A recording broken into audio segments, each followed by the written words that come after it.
Good afternoon, everyone, and welcome to the City Council budget meeting of January 27th, 2026. It's just after 4 o'clock, so we'll call the meeting to order. First item on our agenda is the adoption of the minutes from the January 20th meeting. I have a motion from Councillor Newesteg, seconded by Councillor Strange, to adopt the minutes. I'll call that vote. All those in favor? Thank you very much. Are there any disclosures of pecuniary interest for our meeting today? Councillor Lococo? Thank you, Mr. Chair. I have a disclosure for the Niagara Falls Art Gallery. I sit as a resident, but I will be speaking to the budget for the rest of it. Thank you. Yep, okay. Any other disclosures? For myself, it's references to reconstruction at Montrose Bigger Lions Creek. My family and I own property that can be affected. I came across a few of them under GL 5190, page 206 and page 276. That's from the tax levy supported budget. Under the variance analysis, page 12, number 46, and under the overarching discussion, page 19, the development charges. And I'll hand that to Bill. Okay, so moving on, our first presentation is going to be the Niagara Falls Innovation Hub, and we have Dan Bordenov with us today. Welcome, Dan. How you doing? Thank you, everybody. I know you have a presentation that we all have, and we've had a chance to go through. So if you want to just try and give us some highlights from the presentation, and then we'll see if there's any questions afterwards. Yes, absolutely. So just what I'm doing in the interest of time, I'm going to go through the 2025 statistics and our 2026 outlook, and then obviously end with the budget. There was a couple slides that we just pushed to the end. It's just recapping what we already do and the programs and things we do. So if there's any questions related to it, I can revert back to that in the slideshow. Sure. Perfect. Thank you. Just gonna put my water back here. Okay. Thank you so much. I want to say thank you so much for the council chamber, your worship, entire council for allowing me to speak about the hub and the success we've been having this last year, and the kind of the movement that we're starting across the city. So I'm just going to click on the slide. Do we have the clicker?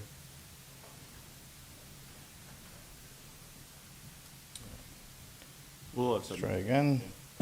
Perfect. Okay, great. Thank you so much. So proud to say and happy to share that in 2025 we supported 157 companies through our programs in the hub. These companies in turn created 225 jobs and filed for 20 IP filings, which is quite a big feat to accomplish. Filing patents does take a lot of time. So, the fact that we had 20 means that, innovation is being built right here at home and it's being protected here at home too. In addition to that, we received an additional $350,000 in government support and sponsorship funding from some of the partners we work with, program partners, hub sponsors as well too, and government funding from the Ontario government, most notably the RED grant, the Regional Economic Development Grant, which allowed us to deliver our niche programming and niche events. Niche is an acronym for the Niagara Innovation Clusters Helping Entrepreneurs, and which we had events focused on healthcare, agriculture, manufacturing, and this February we will be doing tourism event with Minister Stan Cho. In addition to the niche events, we also hosted 90 different unique events, modules, and workshops for our member and the community. Again, the majority of those were hosted right here at home. But again, bringing together not just the startups that we work with, but sector leaders as well to validate and provide feedback on these companies. We hosted 4 Blue Ocean Angel investment nights. So last year we established our Blue Ocean Angel Network. This is a group of investors from the area that want to support Niagara Falls-based companies. We get together 4 times a year in which we have our companies that graduate from the programs pitch for the opportunity to receive funding in the form of dilutive funding or other types of loans as well too. Last year we supported 12 entrepreneurs with these pitching opportunities that they would perhaps not receive if the Blue Ocean Angel Network wasn't present. In addition to that, we've also secured an additional 15 new partnerships for the hub too. So a lot of these partnerships are funding partnerships, piloting partnerships, or program support partnerships. So some pretty big notable ones with Tourism Niagara Canada, the Ontario government, Niagara Parks as well too, and the McCall McBain Foundation. In addition to that, our makerspace was certainly busy, completing 50 projects this year in prototyping, innovation, and branding projects. Some of the notable ones that are from here is a micromechanical valve for advanced wound therapy. So a doctor, local doctor from Niagara Falls, approached us to create a valve that and a bandage that goes over wounds. What this does, it creates a negative pressure situation. It creates a vacuum, essentially, which allows wounds to heal quicker, and it stops infection from getting into those wounds too. So pretty advanced. The picture is a lot bigger than what it actually is. It's quite a small valve, but our makerspace team designed it, 3D printed it, and now it's going through the prototyping phase as well too. And in addition to that, we were approached by Culinary Estate Winery to create a sangria tap handle for them in our makerspace that was using 3D printed parts, laser engraving, CNC machining, and resin as well too, that they're currently using in their facility. Again, these projects are community paid projects as well.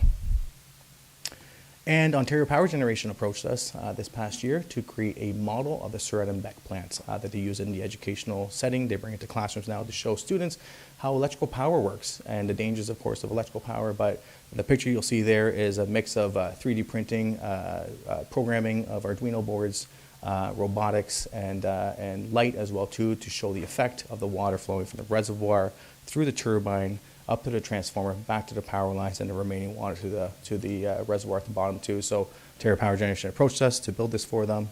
Large organization, they chose us to build this project for them. So extremely proud of that, and that our makerspace team was able to produce that for them this year. In addition to that, our Magnificent Women's Market opened up a new location of 4525 Queen Street. Unfortunately, the location we were in before, the building got sold, so we were forced to move to a new location. However, we secured a great new location right on Queen Street that's a little bit larger than our previous one. We were able to support 30 new women entrepreneurs in the space too. And we also opened a cafe in there as well too, to bring more foot traffic to our women entrepreneurs. And I'm proud to say that since the inception of the new location in the cafe, we doubled our revenue in the space for these women entrepreneurs from last year. Some notable highlights from some of our companies here, just some success stories. So ScienceInc, a company that right here in Niagara Falls, they invented a hyaluronic acid and peptide injection serum, essentially. It helps with aging and wrinkles. Obviously, I need more of that, but it's a great product manufactured. And again, they're valued at about $20 million. And this past year, they held a huge event at the Marriott by the Falls with over 200 clinicians, influencers, celebrities, all doing live injections and showcasing their products. So pretty magnificent and substantial company coming here. In addition to that, MyCoPet, a pet supplement program that has a unique formula to use mushrooms, beta-glucans, and colostrum to support pets, dogs, cats, and equestrian as well too. Since starting with us just over a year ago, they are now in 125 stores nationwide. This past year, they hired 6 local employees that are still working there, and they completed 4 capstone projects with the University of Niagara Falls and their students. In addition to that, and this is a very important point, they won Niagara's Innovator of the Year. So competing against every other company in the Niagara region, they won the GNCC Award for Niagara Innovator of the Year. And in addition to that, they also were filmed and soon to be released on Dragon's Den as well too. So pretty substantial coming from companies that are right here in your own backyard. That Soccer Training Place is a company that manufactures smart soccer equipment. So they manufacture everything here locally. They have product across North America. And just about 3 weeks ago, they secured a partnership with FIFA World Cup in Toronto, where they'll be showcasing their product across the festivities of FIFA World Cup right at BMO Field. Cold Block Technologies, one of our other companies that works out of the hub too, they created a sample digester that is taking the mining and construction industries by storm. So just to give you context, when they started with us, their valuation was $4 million. Now they have a valuation of $20 million since working with the hub. They manufacture all their products locally, ship directly from the hub, and they have a global presence as well too. So all their products are being used across all different continents. In fact, universities like Cornell are using their product right in their labs too. And when they started with us, they were a small 14 employee. Now they have over 15 local employees, just the impact of the hub. And perhaps one of the most important things is they were recently featured on the cover of Life Sciences magazine, which is an extremely prestigious magazine to be featured on. So the fact that these companies are, being asked to participate in these, these prestigious magazines means quite a lot, and we're very, very proud of them. Grow, Build, Learn, another company, they manufacture hydroponic equipment, and they bring this hydroponic equipment into the classroom to educate the students on how to do hobby growing and science behind hydroponic growing. It's really a way that a lot of our agriculture system is going, going from traditional greenhouses into hydroponic growing. This past year, they hired 5 new local employees, and they were the winner of the ASW, the Amazon Web Services AI pitch competition in the region that occurred just late last year. And again, their products are manufactured here in Niagara. Optaway is a fragrance-free odor eliminator, incredible product. I highly suggest you guys take a look at it. You can find those products at your Sobeys, Home Hardware, and Foodlands, as well as Camiso, but the Sobeys, Home Hardware, and Foodland across the nation. Again, everything is manufactured here in Niagara, and quite an incredible story. But yeah, it's a fantastic odor eliminator. I know that I use it at home for sporting equipment and bathrooms, and it certainly works.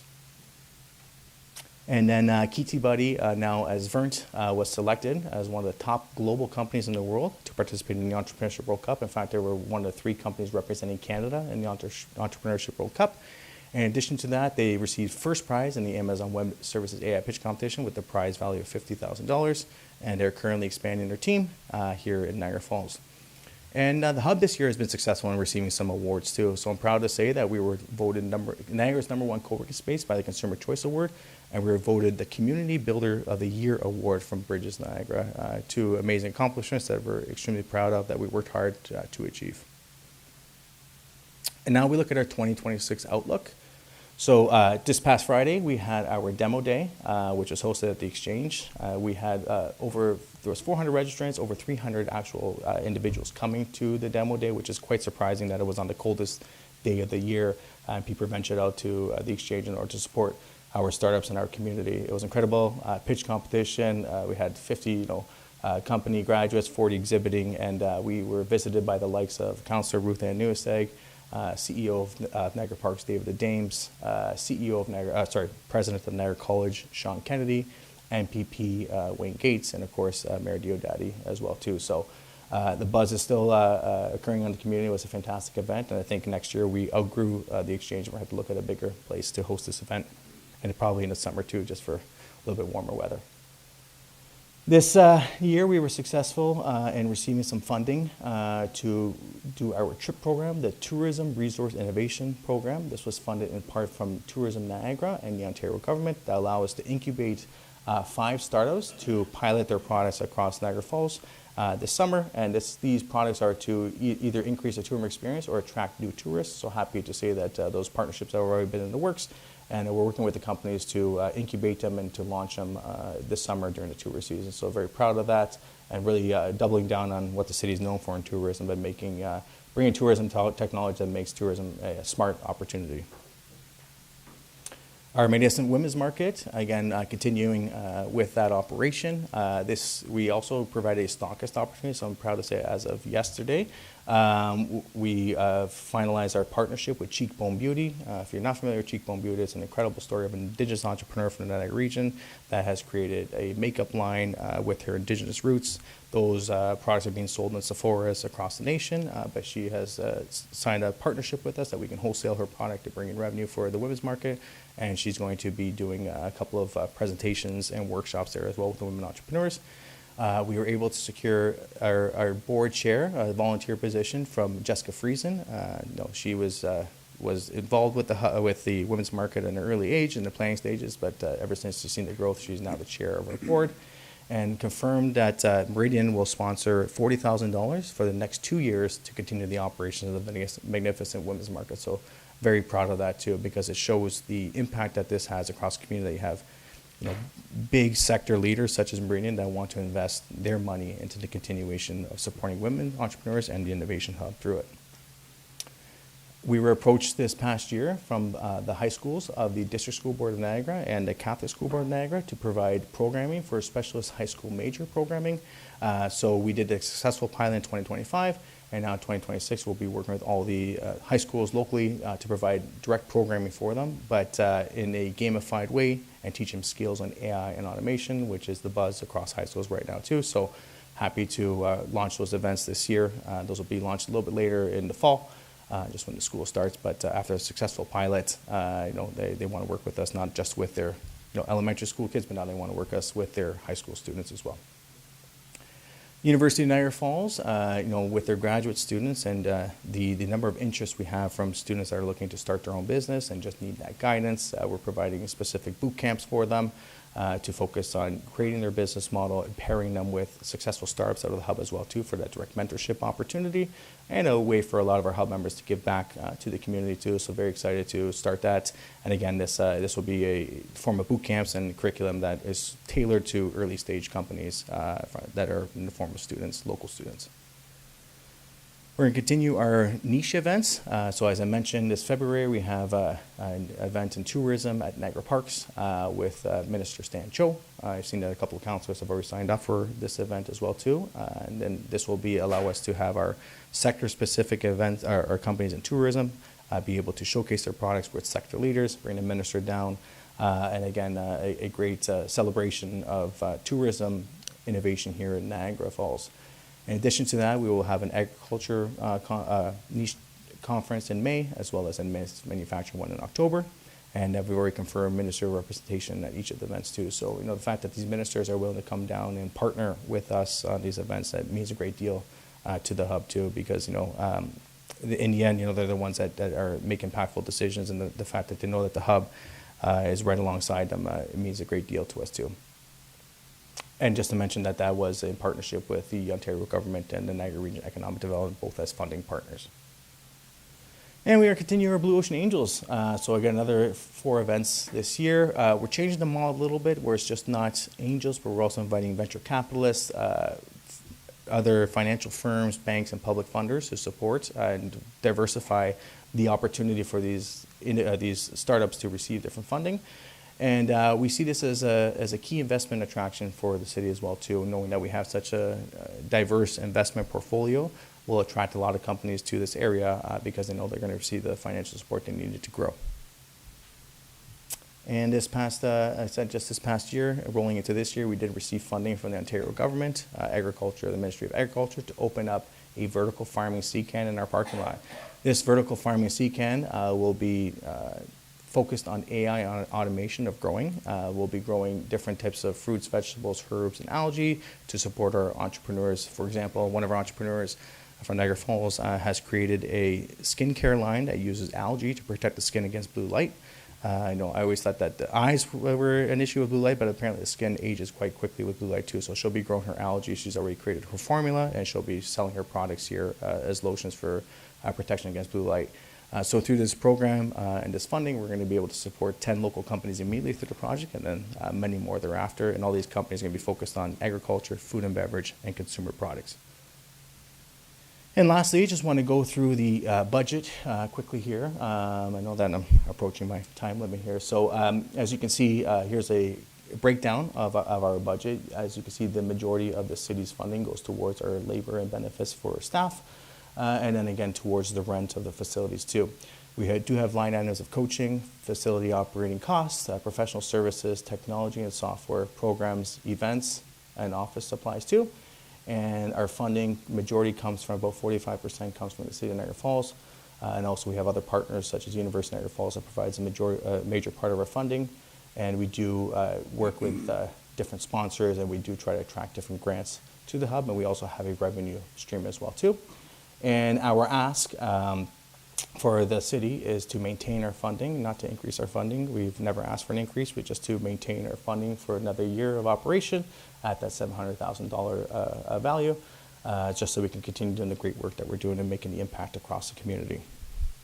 And just quickly, I just want to let you know that we do have a pretty strong following. Just on Google alone, we have over 40 Google reviews, all 5 stars. From people that have been in the space, have witnessed what the hub is, have participated in programs or events, and have commented on it too. So very proud of that, and again, the awards that we received this year. And we do have many testimonials coming every week, unprompted, from the students that participate in our school programs. It's something that they're very proud of too, to be immersed with technology that they wouldn't receive in the classroom. And these testimonials that we receive are quite heartwarming to us as well too. And at this time, I would like to welcome just one more person. I don't know if you want to go questions now, or can I bring Sure. Sure, yeah, do your presentation first. Perfect. and Just want to bring our Entrepreneur of the Year, Niagara's Innovator of the Year, Eleanor, to talk about her experiences with the hub. Thank you. Absolutely. Thank you. Welcome. Thank you. Good evening, Honorable Jim Diodati, counselors, guests who are in the room today, and of course, all of my fellow citizens of the City of Niagara Falls who are watching online. I thank you today for the opportunities to speak to you. So my name is Eleanor Pino, and I'm the founder and owner of Myco Pet, where we produce mushroom-based supplements for dogs, cats, and soon horses. Everything is science-driven. We are a pet wellness company, and we are proudly built right here in Niagara Falls. I'm here today for one simple reason, and that's to share from firsthand experience how impactful the Niagara Falls Innovation Hub has been to me. Not just for my business, but for the broader economic ecosystem of our city. When I joined the hub in the fall of 2024, Myco Pet was still in its very early growth stage. We had a strong product, a clear mission, and big ambitions. But like many startups, we needed the right environment, guidance, and connections to scale responsibly. The hub provided exactly that. Since joining, Myco Pet has experienced measurable and transformative growth, from increasing our production capacity 10 times, achieving a 4-fold increase in revenue from year 1 to year 2, and of course, hiring all of our wonderful team members. That growth has not just stayed on a spreadsheet, it's translated directly into local economic impact. To date, we've created 6 new jobs, and we're hiring more right now, with more planned as we continue to expand. In fact, I'm here to share that our long-term plans is actually to develop and open a manufacturing facility right here in Niagara Falls. That means more employment opportunities, increased commercial activity, and additional tax contributions to the city, all rooted locally. This is exactly the kind of growth pathways municipalities hope to see, companies that start here, scale here, and stay here. Another major strength of the Innovation Hub is its commitment to regional collaboration, particularly with education. Through the Hub, we developed working relationships with the University of Niagara Falls, allowing us to host 2 internships to date, as well as 4 capstone projects with about 30 students involved. As we continue our relationship, we're also excited to partner with UNF as they launch their new bachelor and master's programs, more in the sciences. These students gain real-world, hands-on experience in a fast-growing company. At the same time, we benefit from fresh perspectives, from new talent, technical skills, and many, many more benefits that the young people bring to us. Also, many of these students are actually eager to stay in Niagara Falls rather than having to move and find a job in a different location. In fact, we actually just converted our first intern to a full-time employee. The hub also actively encourages businesses to support other Niagara businesses, and that local ecosystem first mentality actually works. As a result, we've chosen to build our supply chain locally whenever we can. We've worked with Niagara businesses for eco-friendly packaging, wellness support, sustainability solutions, photography and video production, and even financial services. Each of those relationships keeps dollars circulating here in Niagara Falls, strengthens our local economy, and reinforces the idea that Niagara Falls is a place where businesses can truly grow together. One of the most pivotal moments in Myco Pet's journey so far came through the Hub's Investor Readiness Program. Dan already alluded to this a little bit, but this allowed us to refine our business narrative and our pitch, allowing us to pitch at Dragon's Den back in May 2025. That opportunity did not come from luck. It came from preparation, mentorship, and access to resources. It's a powerful example of how local investment in entrepreneurial infrastructure can produce national visibility for Niagara-based businesses. Beyond the programs and metrics, what truly sets the Innovation Hub apart from the rest is its people. The team may be small, but they are deeply committed, hardworking, and genuinely invested in the success of the businesses that they support. They open doors, make introductions, connect founders to coaches, and create opportunities that simply wouldn't exist otherwise. especially for early stage companies like me. I also want to sincerely thank you, the City of Niagara Falls, and the organizations that fund the Innovation Hub all the time. Your commitment to innovation, entrepreneurship, and economic development has a direct and tangible impact. I'm literally standing here today because of that, so thank you. The Innovation Hub is not just a workspace, it is a strategic economic engine. It helps companies grow locally instead of leaving. It creates jobs, it retains talent, it attracts investment, and it builds businesses that want to put down permanent roots in Niagara Falls. MycoPet is proud to be a part of that ecosystem. We are proud to be growing here, and we're excited about what the future holds, not only for our company, but also for the city. When you invest in Niagara Falls Innovation Hub, you're not funding a program, you're building businesses, creating jobs, retaining talent, and shaping a future where businesses like mine choose to grow, manufacture, and stay right here in Niagara Falls. Thank you. Well, thanks, Elizabeth. And does anyone have any questions for Ms. Pino? Councillor Strange? Yeah, thank you, Chair. And thank you, Elizabeth, for that presentation. Congratulations on your success. Thank you. Just wondering if you could kind of explain when you first came up with the idea. I know there's people might be watching and say if they have some kind of idea, which Councillor Baldnelli always has an idea on the napkin, where do you go from there? And what was your first obstacle? And did you already have the product made, or how did they help you? Yeah. You know, something you didn't know and now you do know, or something that maybe can help out young entrepreneurs get their Absolutely. start? Yeah, so when I first started, so I launched the business March 2024, and I found the hub around July 2024. I had started going to events and marketing the product, introducing it to the community, and I was I knew cities had resources, and I just put it into Google, and the Niagara Falls Innovation Hub came up. And thankfully it did, because I needed to move out of my home from manufacturing. Manufacturing at home isn't a great thing. It doesn't really give a lot of credibility to a company. A lot of people still even ask me, like, oh, you're so young, you're manufacturing at home? I'm like, no, I have a facility. So that really gives us credibility. I joined the Investor Readiness Program right away and started to get into my pitch. So much so that I did actually win the pitch competition at our demo day back in 2025. And then I moved on to auditioning for Dragon's Den in February, being selected and actually filming for that in May. Yep, so for other fellow entrepreneurs, I would say the biggest value that the Innovation Hub has is its access to resources and connections, the networking, right?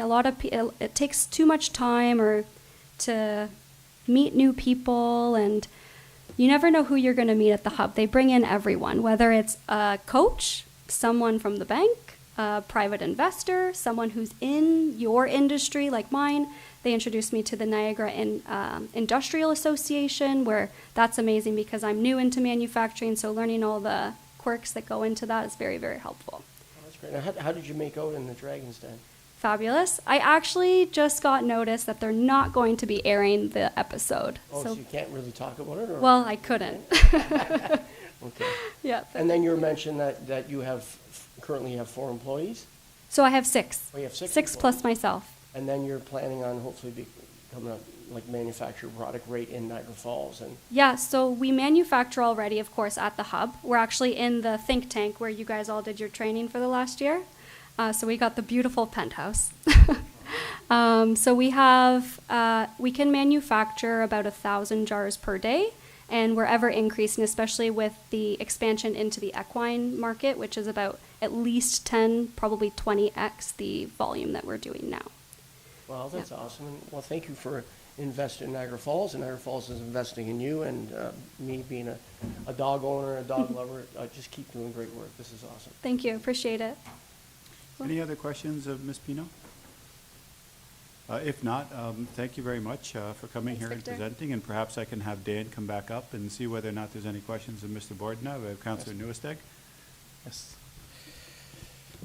Thank you. Thank you very much for both presentations, and to your presentation. When I'm watching it, it's just, you feel so excited about the things that are doing. You certainly aren't slouching. I don't think anybody has to rest with everything you're doing. And what really struck me is the connection and the partnerships that you have between business, government, education. I know we brought the Mayor's Youth Group there for a couple of times last year, so it's really impressive. A question I have, though, because the ultimate of this is really to create jobs, and we're all for jobs because we see the impact. Do you have a number of how many jobs directly or indirectly that have been created? Because we've just heard, we've got 6 right over there, but can you, do you have that? If not, are you able to provide a report back? Yeah, absolutely. So of the, like I said, of the 157 companies, 225 jobs were created. Totally? Yeah, totally. Total, okay. Yeah, in last year. Just, I mean, in like from the initiation. Like So, yeah, that's a good question. So, from the initiation, it depends when you define that. I know there was a FedDev grant that we were part of before. That was before my leadership term. Since my leadership term in 2023, that number is well over 500 jobs. I can provide a exact number to you after this report, but yes, absolutely. I would huge like that. impact. And also, when you're doing that, can you add how many have stayed in Niagara Falls? Absolutely, yeah, for sure. Just for context, so of the 157 companies we supported last year, 64% were from Niagara Falls. And, you know, that's quite incredible considering that the city provides us 45% of our budget. We'll be making a mandate that at minimum 60% of the companies we support every year through our programs are from Niagara Falls, or at least we try. And how we do that is whenever a company inquires about joining our program, we reserve 60% of our cohort for Niagara Falls-based companies up until a month before. We do a lot of online marketing, a lot of advertisements to attract them here. We go to different trade shows. We work with different partners to bring these companies here.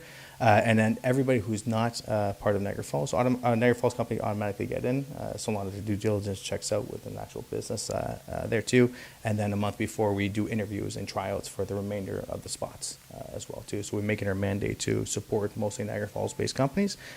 In addition to that, we do receive a lot of Ontario government funding too. In Ontario, we can't be so niche to only support Niagara Falls-based companies. It's a requirement of the government of Ontario and the region, who are funding partners, a couple of projects to support regional companies too. We do make a mandate to at least do 60%, and this year we were successful, 64% of our companies being. So that number we saw from grants and loans, that's strictly from, pretty much from Ontario government? Ontario government and a few sponsors as well too, but the majority of our grants, 3 grants that we received, were from the Ontario government. Okay. Is this model based on any other model that is throughout the province, or is this unique? This is quite a unique model that, you know, back in my time as an entrepreneur, I traveled across the nation in the U.S., different incubators and accelerators, and I kind of pulled the best of everything and tried to make it a one-stop shop. You know, humbly, my vision was to create that, and I think we certainly got there. And I think a good testament is if you look at, you know, the number of partners that are working with us. You know, if I go, let me just see if I can go to the partners page here. But we have a number of partners who support us all the time too. Big partners, Niagara Health, you know, Meridian, Ontario Power Generation, McCall McBain Foundation. You know, these are top tier companies that are seeing the success of the hub and want to partner with the hub too. So, and I'm sure they do deep due diligence as well too, to make sure it's an appropriate partnership. I know you gave us a lot of examples of the different programs that are going on. You touched on one. I didn't know if I totally understood, and I'm just interested because of the Destination Niagara strategy. You talked about this pilot, tourism pilot project. Yes. Can you expand on that a bit? Maybe I missed it. Yeah, absolutely. So it's called the TRIP program, the Tourism Resource Innovation Program. And what that program is, it's funded through a partnership with Niagara Tourism Funding, or as well as the Ontario government. What that is an opportunity for us to incubate 5 tourism companies that we want to pilot in the tourist sector. Majority of that happening in Niagara Falls. And again, this is an opportunity for these startups who perhaps would not have an opportunity to pilot, to really validate their product. So what we're doing is we're working with these companies. We put them through our programming first, and now that the program is completed, they all graduated, and now we're forming partnerships with the local DMOs, with local tourist leaders to implement their product this summer. It's okay, it's just. Oh, just I had my phone in my pocket.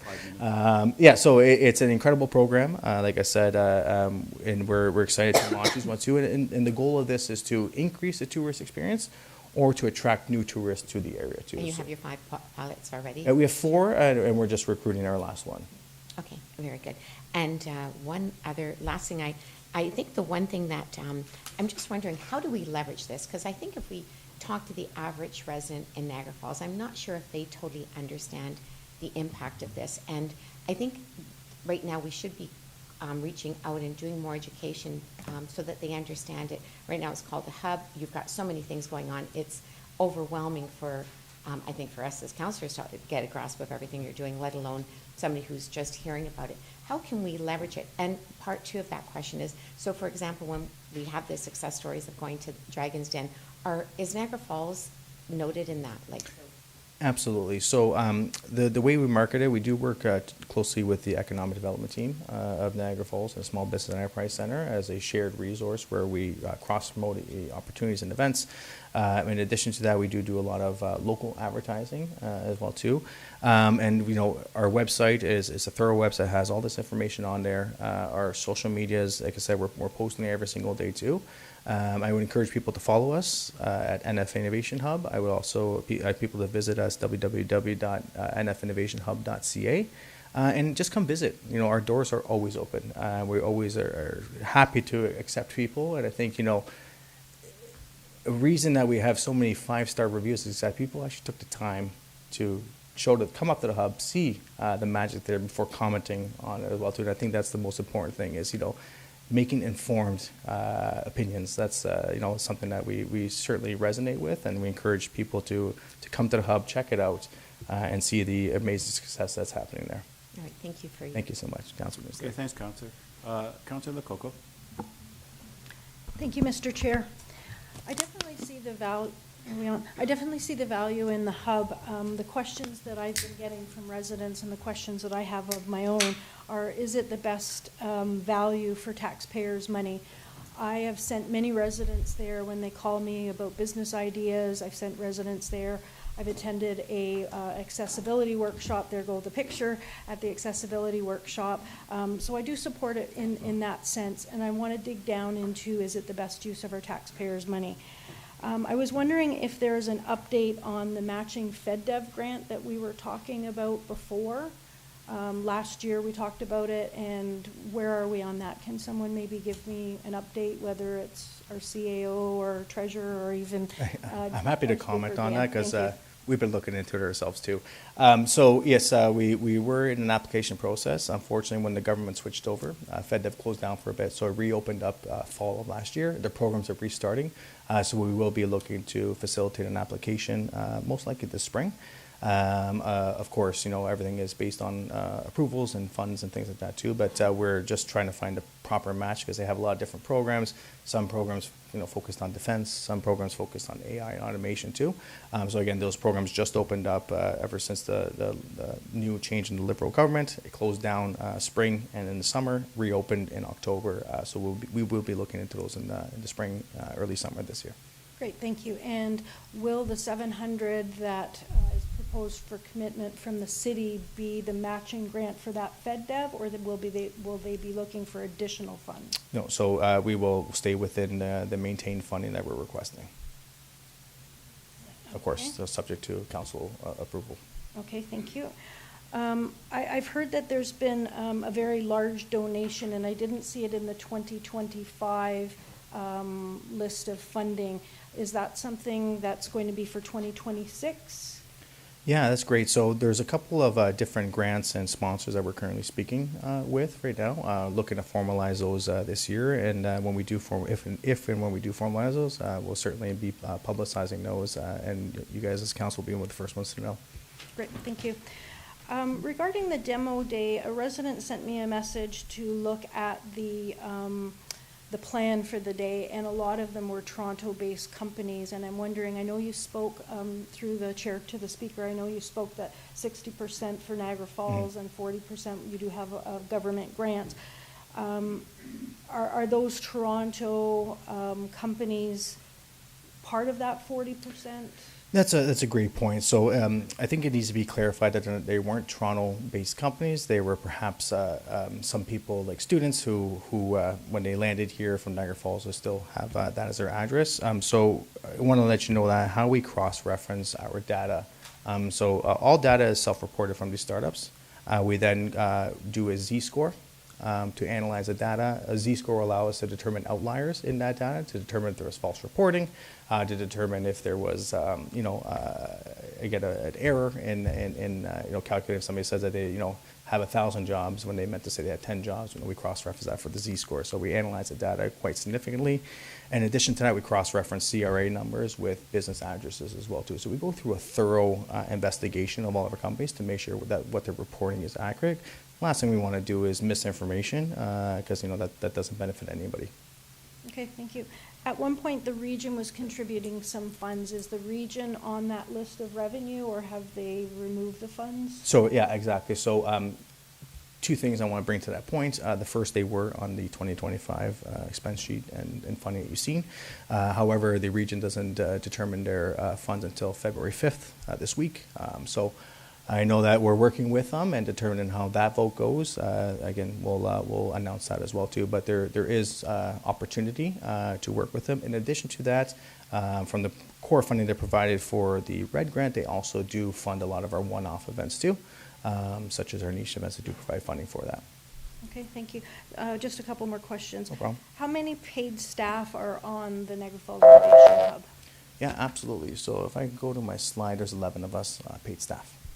I tried to count and figure out pictures, but I just wanted to make sure. My slideshow, oh, perfect here. So this may make it easier so you can actually see. So this was all prior to it. So yeah, so this is our facilities and administration staff, including our financial CPA, who prepares all our financial documents for full transparency. In addition to that, we have a marketing staff. Then we also have our program technology staff, who leads our youth programs, member relations, our business programs, and our makerspace, and as well myself, who's not on that slide, but I think it's obvious that I work there. Okay, thank you. And how many paid mentors are there? So these are the mentors. So there's 8 paid mentors on there. I know it was included in the presentation before. And these are the coaches that are supporting our entrepreneurs. Okay, thank you.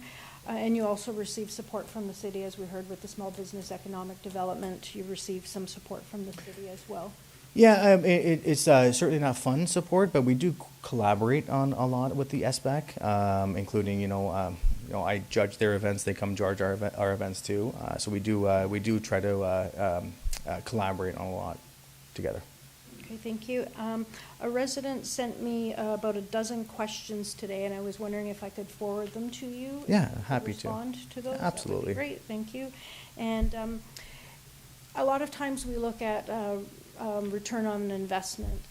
Residents wonder, why are we contributing $700,000 to this? I know it's not affecting the tax levy, it is OLG funds, but it's still taxpayers' usable money. So what would you say that the return on investment is for the city of Niagara Falls to invest this $700,000? Absolutely. I guess I should be doing this properly through you. I apologize for that. A little late in the meeting. So there's multiple ways you can look at return on investment. The first and foremost is local job creation and local companies supported. As Eleanor alluded to her speech, and that I've seen in my past, is that you see a lot of companies start a business and then take off to Toronto, Kitchener-Waterloo. And there's no reason to do that. With the proper resources in the community, they can grow that business right here at home. And we've seen some great businesses, some of the leaders in Canada that started their business. You look at the Walker industry, right? One of the largest environmental groups in Canada that grow right here, but they had the resources. So the return on investment, again, is the company supported, the jobs created, and also the foreign direct investment. So not only just supporting local companies, but attracting other companies to this area. I think that's quite important too, because companies will move where they feel most supported. And that's why Toronto and Kitchener-Waterloo, when RIM started in Kitchener-Waterloo, that's why a lot of companies flocked there, because there was that much bigger support and a bigger ecosystem. We're establishing that here. And when you look at a lot of our partners over here, if I go back to our partner slide, excuse me. Sorry, I thought I had that, but when you look at our partner slide, we have over 50 partners, all in the innovation ecosystem that are here to support our entrepreneurs. So we're generating this massive network of companies supporting and entrepreneurs that makes it easier for attract sponsorship and other funding opportunities too. So I would say that is certainly in direct foreign, one of the return on investment, and just a place for people to grow. Rated the #1 co-working space in the region, right? That's very important. That means that people are, when they're looking online, they're selecting Niagara Falls to start and grow their business. And co-working spaces are notorious for individuals that are just looking to start a business, get that ground up, and then, essentially move on to other places. Last question. Yes. Is there a contract with the entrepreneurs that go through the Innovation Hub that they have to stay for so long in Niagara Falls, through the chair to the speaker? That's a great question. So we do have contracts that we do sign with the entrepreneurs. We do encourage these entrepreneurs to support them. So in the time that they're programmed, they are Niagara Falls-based companies, and we do encourage them to move their operations here. We're quite successful with a lot of these companies. I think it's, and I'll have to refer to legal on this one, but I don't know if it's if it is even legal to put that in the contract, say that you must maintain your business in Niagara Falls. You can do that if you receive funding. So I know a lot of places, if they hear, for example, Y Combinator in the U.S. will say, here's, they give you $100,000 USD per company, but they anticipate you having that company there for a couple of years. But I'm certainly interested in exploring that and mandating it. I think that will certainly help out a lot. I said that was the last question, but you brought one other thing up. Sure. You talked about if they receive funding, that maybe it could be in a contract through the chair. So the companies that are there don't receive funding per se. No. It's all mentorship, guidance, Yes. resources, assistance. They're not receiving funding unless it's from some other type of grant. That's exactly it. Or some angels who are partner with the organization, investing their own money. But all the money that is provided to the hub is for the hub to provide the resources and technology and space for these entrepreneurs. Okay, thank you. I will send you the email with those questions. Please, look forward to that. Thank you. Thank you to you. Fantastic. I really appreciate the presentation, and congratulations to the success, especially with it's fantastic. I just have one question. Yeah. Your projected growth right now, like every year that you've been bringing us this presentation, things are growing well. Your support is growing. Where do you see this in this the Harvard question 5 to 10 years from now? That's a great question. So I'm proud to say that over the last couple of years, our programs have been so competitive that now we have a wait list of people wanting to join our programs. So when you start establishing that wait list, you start becoming the go-to place for business. So ideally, if my wish came true, and something that we're certainly looking to do is actually make a national leader for innovation. So when people think of Niagara Falls, they just don't think about tourism; they think about business growth.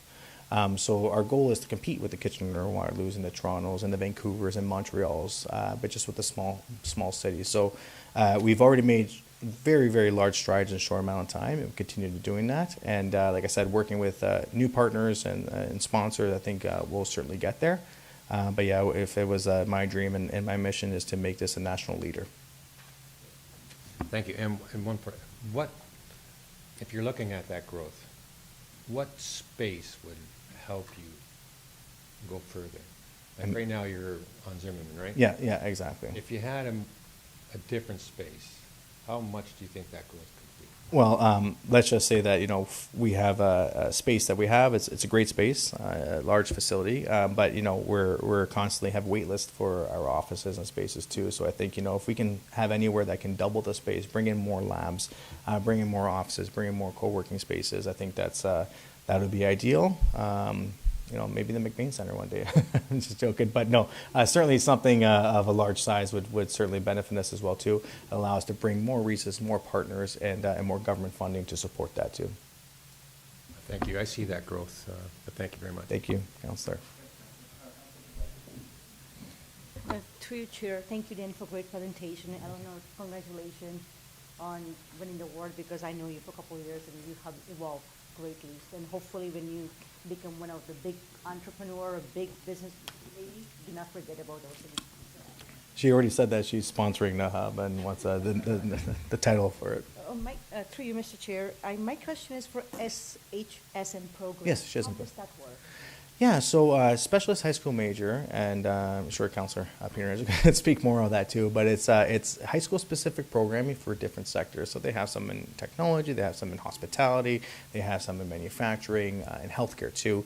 And what it is, it's a curated group of students who are high achievers. They get put into this program, and they get partnered with other organizations that can provide real world examples and real world learning. So after a successful launch of our youth program, grades 7 and 8, both school boards approach and say, listen, we have SHSM funding and we want to partner with you guys on developing a program. We want to focus in on what is at the forefront right now for students. And obviously AI and automation is something that's, relatively large. And the more that we can expose our students to that, the better chance of high-paying jobs they're going to be able to get, because that's the way that the world is going.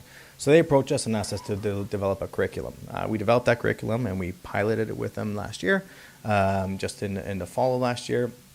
It took off so well that now we're having high schools sign up with that. Obviously, the high schools aren't as abundant as the elementary schools, but just to, for example, we start the youth program in September, and we are sold out all the way up until the end of June. When school ends, without a week off. And the high schools now will be taking place there on Fridays, and right now we're earmarking the last Friday of every month for the high school students to come to the hub. Thank you. Thank you. Through you, Chair, so do you run co-op programs? We do, yeah. So we do have co-op programs.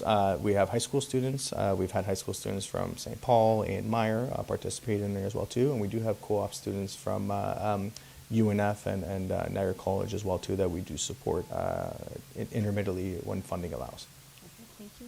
Through you, Chair, so do you receive Canada Summer Job Program funding? So we are partnered with an organization called Tech Nation. What Tech Nation does is a large national organization, and what they do is they provide funding reimbursement for domestic students of Canada up to 75% if they are a visible minority, a person of color, or a woman, or 50% reimbursement if they don't fall under that category. So not only do we get that funding, we also partnered with them too, so we can offer that offer to about 20 organizations in our hub a year, so they get the same subsidies as well too. So it's similar to this Canada Summer Job Grant, but it's called Tech Nation, but it is a government organization. Thank you. Through you, Mr. Chair, I think we all received the email that Councilor Coco received too. So one of the questions on the email was, how much is it costing the City of Niagara Falls per job?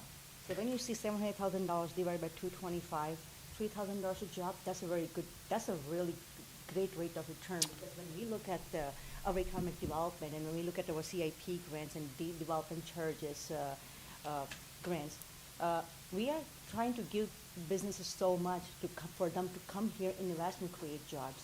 $3,000 a job, and this business are going to be small and medium-sized businesses, and they are the backbone of the economy. We are making our middle class and our economy stronger. So I think it's a great rate of return. So thank you very much for everything you're doing, and keep up the good work. Appreciate that. And I just want to talk about the quality of jobs too. So a lot of the jobs that we see people getting hired are in the IT space, in the programming space, technology space, manufacturing space too. So, these are high potential jobs with high growth potential too, which is important because, traditionally Niagara hasn't had too many of those. So the fact that we're helping co-develop those jobs and keep them here is quite substantial. Thank you. Yeah, thanks. Through you. Thanks, Dan. It's encouraging to see our city take such a proactive approach in terms of economic development and growth. Amazing success stories that you've showcased today. How as a council, we're so lucky as a city, as a community, to have this in our city. I remember growing up as an entrepreneur in our city, not having those resources, not having those mentorship opportunities and networks. Two questions. One, how do people get involved? How do entrepreneurs find out about you?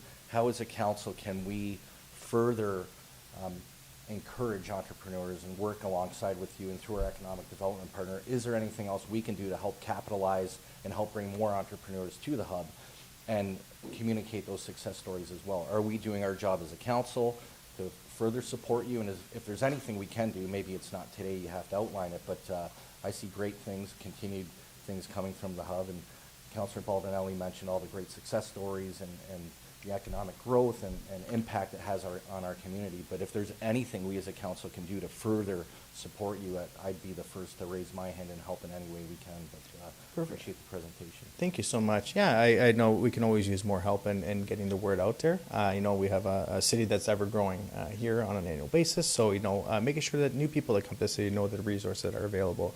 We make a point to be posted on the city's economic development website. We are located on the region's website too.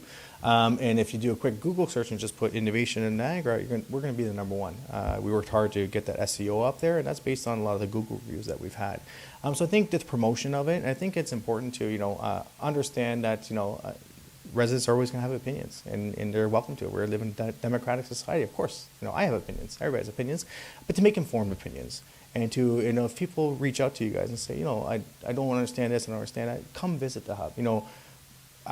I've asked people that have commented on the hub in a negative way to come visit, have a meeting, and they denied me, right? So there's only so much I can do. All the information that we provide is valid, it's sound, it's been reviewed and presented, and I wouldn't be standing here so comfortably if we were, didn't have that opportunity. So, I think the fact that we have leaders in the community, organizations, community that are the largest community supporting the hub. If you go to our board, I just want to show you, if I can get access to the presentation again.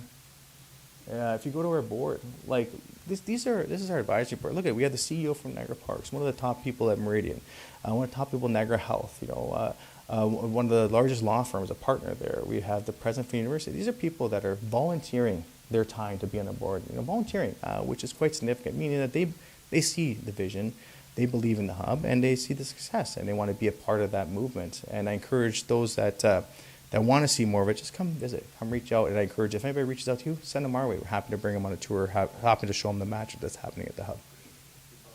Thank you, appreciate it. Thank you, Mr. Chair. Great presentation, Dan. Appreciate it. I noticed in your earlier slides, I don't know if they made it onto the screen, John McBain. Yeah, absolutely. So, if I go back. I think arguably one of the most successful entrepreneurs to ever come out of Niagara Falls, a multi-billionaire who started out teaching swimming lessons in pools, right? And today, he's given us, for the hospital, I can tell you, $5 million. Wow. Right? He didn't forget where he came from, and he's constantly giving out every year bursaries to high school students in every high school in Niagara Falls so they can go to university like he did. Mm-hmm. And he's a big on education, big on entrepreneurship. So I just wondered what his role was or what he was doing at the hub. Absolutely, that's a great question. So he joined our podcast called Made in the Mist, where we celebrate entrepreneurs from this area, learn their tips and tricks, their secret sauce to success. And he was, I have a lot of energy, and he was quite a ball of energy. Just one visit to the hub. That's all he did was one visit, and it was enough for him to provide sponsorship for our investor readiness program. And it's a multi-year partnership that he provided for us, and with the opportunity to expand on that too. So, him visiting, him seeing what was there, him being an entrepreneur, recognizing how valuable these resources are for the city and for the community, it automatically, one visit there, one podcast led into a sponsorship. So, and we still work with his team quite a lot. We still provide annual reports to them that they do their due diligence and validate their reports too. And then I think in 2 years, we're able to renew our partnership and hopefully continue that and request a larger amount. Thank you for that. And the other one that I remember I met there, but something to do with zip files? Yeah, absolutely. So he was the founder of the zip file on your computer. So what he was a mentor to one of our teams that was there too, that was in the AI space too. So again, traveled from all the way, he's from Florida, he traveled all the way down here for one of our events, made the flight only to come to our event, was blown away by it was one of our actually Blue Ocean Angels event too. And I know from that he did invest in that company, some of his money too. So it was a great validation opportunity for him. But when he came, he was just again blown away by the space, and the resources, and not only the resources, the quality of our team that wear multiple hats. We're a very small team, but we do a tremendous amount, more than many other incubators across the nation with different programs and stuff like that too. So we all work very hard. So through you, Chair, as a fellow entrepreneur, it's what I've done most of my life. I wish something like this existed when I was starting, when I needed help in coaching and mentoring, how to get bank loans, or how to get, if you can't get a bank loan, which sometimes you got to go to, and I was hoping you could expand a little bit on what an angel investor is. Absolutely. So angel investors are meant to invest in pre-revenue or early stage revenue companies. They're typically, so a angel investor must have a net worth of over $2 million to be an accredited angel investor. You can't be an angel investor unless you are accredited by the National Angel Consortium. I'll get to the proper name of that too. So you have to apply, you have to be accredited. Once you're accredited, and then you can invest some of your own funds into startups. Typically, the funds are either a convertible note, so debt that converts into equity later, safe note, again, an investment that is earmarked for a certain amount of equity or a direct equity opportunity. So they take a little stake in your company for investment, And that investment is meant to help that business grow. And typically, when a lot of angel investors take a stake in a company, they help guide that company too, because they don't want their money to fail either. So angel investors are that. A little bit different from venture capitalists, but angel investors are there to be along the journey with you. Where venture capitalists are more to invest and then wait for that return on the investment. And I know some angel investors who've made a lot of money, but they don't want to start more businesses. They're kind of retired, but they like to bet on horses. Exactly. When I say horses, I mean small business startups. And like you said, take a piece of the action and then invite them, give them money, encourage them, give them mentorship, right? And help them Exactly. along their journey, which I think is terrific. And lastly, I want to mention too, a couple things, two last things. Number one, I appreciate, and we all, I think, received email from a downtown person who had some questions, so I sent those to you, so when you have a chance and whatnot. And that's why I see we're open book here, and I have to give credit, I know we got Mr. Audebert here, who's emailed us a couple of times, and I appreciate the fact that he's here, actually gathering facts and information. That means a lot. And I would encourage everybody that's watching at home, take the time, take a tour, come see what it is. There's nothing to hide. It's a great investment. We're lucky to have it. And I'm not saying it because you're standing here. You're a great leader of the hub. You work your butt off. You've got excellent energy. Not a lot of people got more energy than Not you. John McBain energy, but Yeah, no, but you got great energy and you're doing a really good job. So I just want to say, I appreciate what you do and reiterate the fact that, I know Councillor Lococo referenced it, it's not taxpayer money. No. It's from OLG, so it's not taxpayer money. Yeah, it could be used for things, but it's not from the tax base. And I think we've got pillars of investment of our OLG money, and one of them is economic development. And this fits it perfectly. You're mining for the miners. You're creating entrepreneurs who create jobs, who create manufacturing opportunities, just like Eleanor here. She's a classic example of exactly what we're trying to create. The modern day John McBain's. And we appreciate that. Yeah. Thank you. Thank you, Chair. Appreciate that. Okay, thank you, Mr. Mayor. Yeah, Are and just there to, any to other- comment on that too, I did, right before I came in, I got a LinkedIn post that I was commented on from that resident of Niagara Falls who's concerned with some questions, happy to address those. I did take some of my personal time, about a year and a half, to personally mentor that individual in his shop on how to grow his business across Niagara too. So happy to, and if you look at previous posts, he compliments me a lot too. So I'll address that individual and certainly have those conversations and answer those questions. Okay, thanks, Mr. Mayor. I have Councillor Strange. Yeah, thank you, Chair, and thank you, Dan, for the presentation. It's always great to see these new startup companies, and every picture you show on the screen, it's always packed. It's a packed house, whenever somebody's delivering something, whether it's a startup or just coming in to try to find out about the hub. I know you work with a lot of elementary students, high school students, university students. Do you have an estimate of how many? Like an estimate throughout the year? Sure. So with our youth programs, we did 1,100 students, including 82 Indigenous students. We partnered with NAPAM, a local Indigenous network, to provide their students with hands-on learning opportunities with a Indigenous curriculum intertwined with it. And with the university students, I think this year, directly in capstone projects alone, we're over 400. That we supported with capstones and internship opportunities, but over 1,000 supported through our programs and networking events and things like that. That's amazing, because when you were, you went on school trips, you have to obviously keep their interest up. And yes. When they come to the hub, what is their? Do they see something like, oh my God, I got to try that, or I got to do that? Yeah, I think the biggest impact is that they never thought that they can grow a business, right? No, we're taught, in school to be doctors and be accountants and be nurses and pilots and things like that too, but never was ever teach them, hey, you can make your own, your own living for yourself. And I see, just looking across this council chambers, a couple people who have, and were entrepreneurs and grew their worth like that too. So I think it's shifting the traditional education system that says, no, you have to pursue a life in education, and say, no, get your education, but you can also pursue a life in entrepreneurship.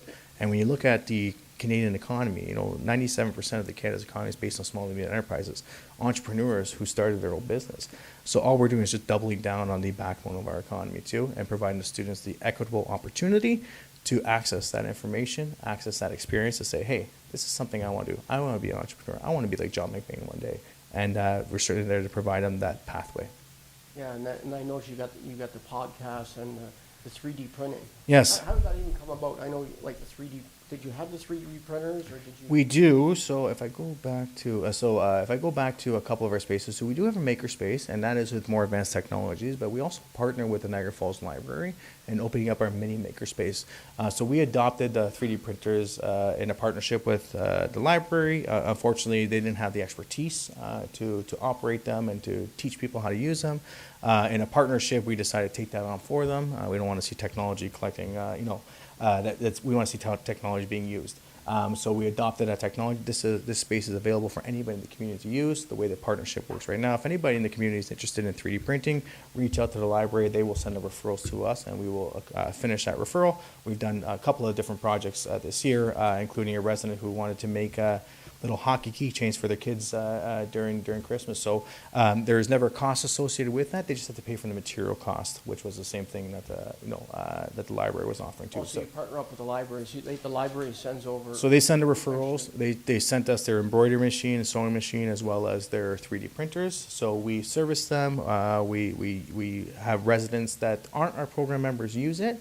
And if we feel that a resident needs to use the makerspace, then there's a pathway through that as well too. But this is the first step for residents that are looking just to 3D print different things. You can help the library out that way. Yeah, exactly. We partner with the exchange as well too. I was just on a forum with Clark on a call for renegotiating our MOU. So that all the members of the exchange have free access to the hub, and all the members of the hub have free access to the exchange woodworking and art studios as well too. So just a non-monetary partnership that benefits the community as a whole. These 3D printers, what are they worth? Oh, they can range, but that guy, when we first bought him, was about $1,000. But you can get some that are up to $10,000. You can get now you can get 3D printers that print human body parts. They cost about $50,000. But it's quite amazing that doctors are using it across the globe to do ear transplants and things like that too. Wow, that's amazing. Thank you. Okay, thank you, Counselor. And it looks like there aren't any more questions, Dan. So thanks very much for your presentation, and really appreciate you answering all the questions. You did a great job in highlighting Appreciate the it. importance of the Innovation Hub. Thank you. I do have another speaker on the list, and I'm looking for Sandor Litgalfi. Sorry. Thank you. Appreciate it. Okay. Sorry. Sandor Ligatfalvi. Ligatfalvi. Okay. Welcome. Good evening. I'm here to thank Mayor Jim and members of council for your ongoing support of the Niagara Falls Innovation Hub. As you heard from Dan and Eleanor this evening, the city's investment is being well expressed as a benefit to many businesses, communities, and families in Niagara, and the value of which I believe is incalculable. This is a great deal for Niagara Falls in both social benefit and economic development. Now, I've been a member of the Niagara Falls Innovation Hub for 3 years, and in that time I've participated and graduated from both the Investor Readiness Program and the Business Basics Program. And I've met and gotten to know many members of the Innovation Hub, but of course can only speak from my own experience. That experience includes my role with Downtown Niagara Falls in developing marketing, public relations, and community building with Niagara Falls QSA. I would like to thank the Downtown Advisory Committee and Council for the support of this collaboration, and that to acknowledge that none of it would have been possible. None of what we've accomplished already and what we'll accomplish this year would have been possible without the previous investments of the City of Niagara Falls in support of the Innovation Hub. The Hub is truly a game changer in the business community in Niagara Falls, not least of all for downtown, but perhaps especially for downtown. From the perspective of someone who works every day on the portfolio of downtown revitalization, I would like to acknowledge the Hub as a key contributor in a new paradigm. As we saw last week at the incredibly successful demo day, the Hub is living up to its name as the central point within a network of networks. Being at the Hub is always being in the right place at the right time. For example, we can thank the Hub's infrastructure, including its facilities and its staff, for making it possible for downtown Niagara Falls to connect with University Niagara Falls in engaging in work-integrated learning programs. Had it not been for the Hub, I never would have had the confidence nor the competence to bring forward an innovative solution to fill the marketing gap that's existed in downtown. And as part of our data-driven downtown project, 3 student groups, totaling 18 students, are currently working on their capstone projects for downtown Niagara Falls. And today we're happy to launch our feedback survey at queenstreetarea.com.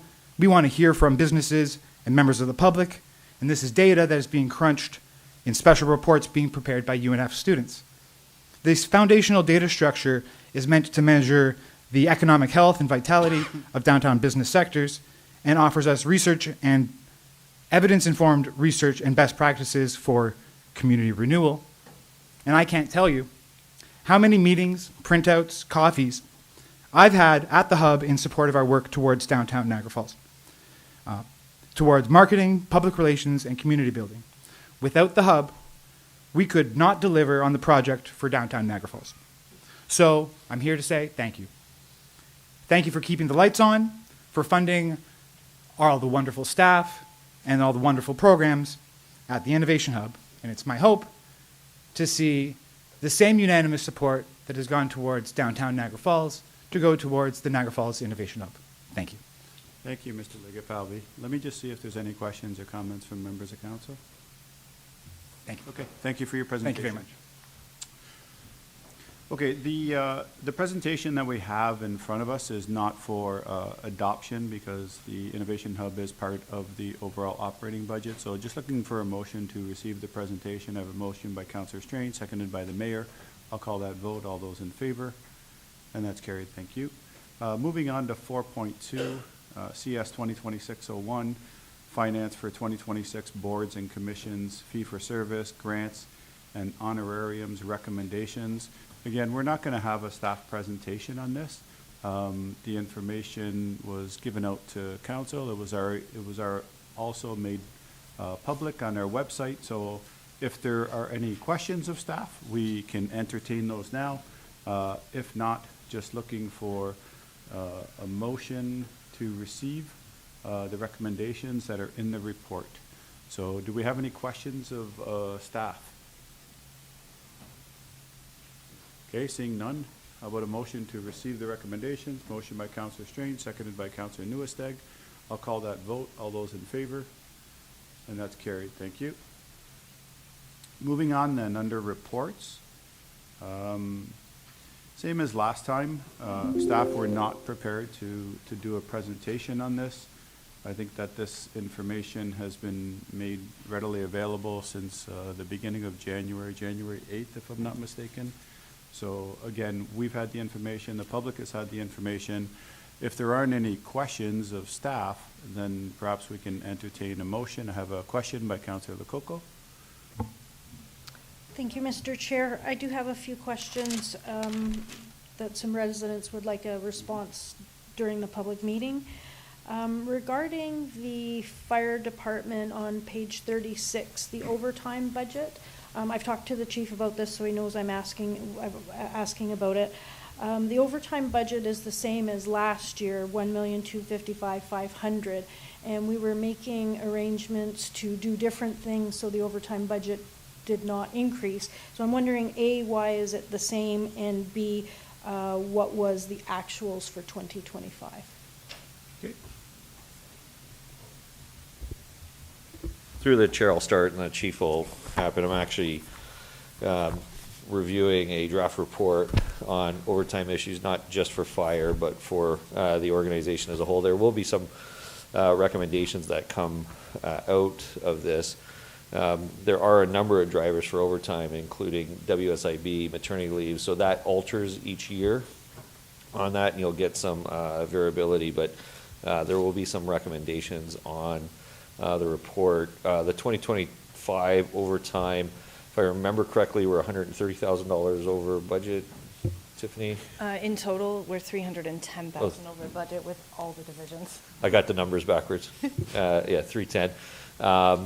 So it is a issue, and there may be some required investments in the 2027 budget to address that. That will come next year to council.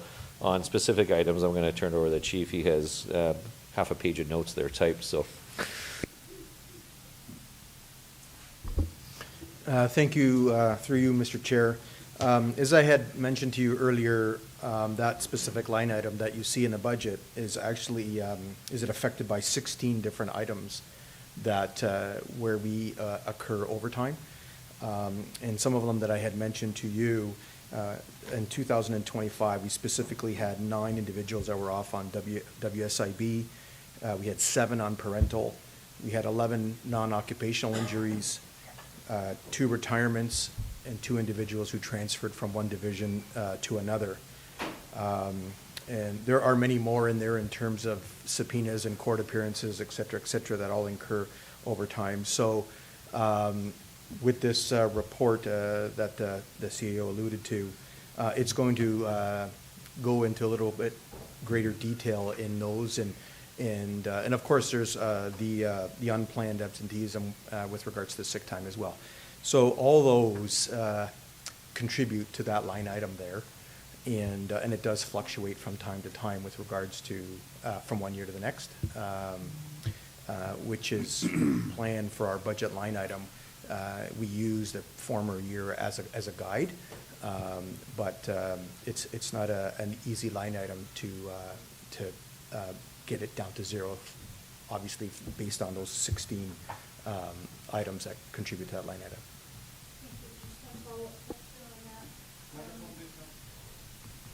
Sorry. One follow-up question on that.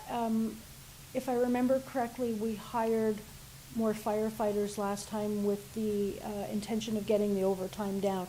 Even with that, we're still over budget and the same as we were last year? Again, through you, Mr. Chair, that proactive measure that we did with hiring additional firefighters, that has been exhausted. To date, as we speak, we're actually down 4. And the reason why we're down 4 is because of the 2 retirements that we've already had mid-year and the 2 individuals that transferred from the suppression division to the fire prevention division.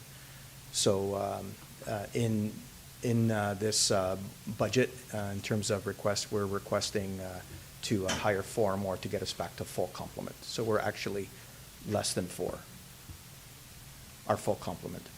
So you want to, through the chair, you want to hire 4 more? We just want to fill in those 4 vacant positions. Okay, Yeah, so- not additional, just the vacant positions. Thank you. That's all for that. Sure. Any other? For that specific Okay. one about Go fire. I ahead. just have a few more categories. Regarding conferences, I did speak with our corporate services general manager, Ms. Darlington, and conferences are very important, that we learn from them, that we bring information, that we're up to date on legislation. And our conference budget went from $358,000 in 2025 to $415,000. That's a 16% increase, so I just want to look at that. But I also wanted to ask Ms. Darlington if there's some sort of reporting mechanism for other people to learn. And I was wondering if Ms. Darlington would mind commenting on the conversation that we had about that. Certainly through the chair, and thank you. I can speak to what we do in corporate services, and I'm sure many of the general managers and departments also have similar requirements. What we like to do is when staff go to a professional development opportunity or a conference, we ask that staff member to come back to their respective team, to present at a departmental meeting, to share resources that they gained, whether through PowerPoint slide decks or information, so that we can broaden our learning across the organization. Oftentimes, we will hear a speaker at an event and invite that speaker to join us by a Teams meeting or some other mechanism to share the information that they have had.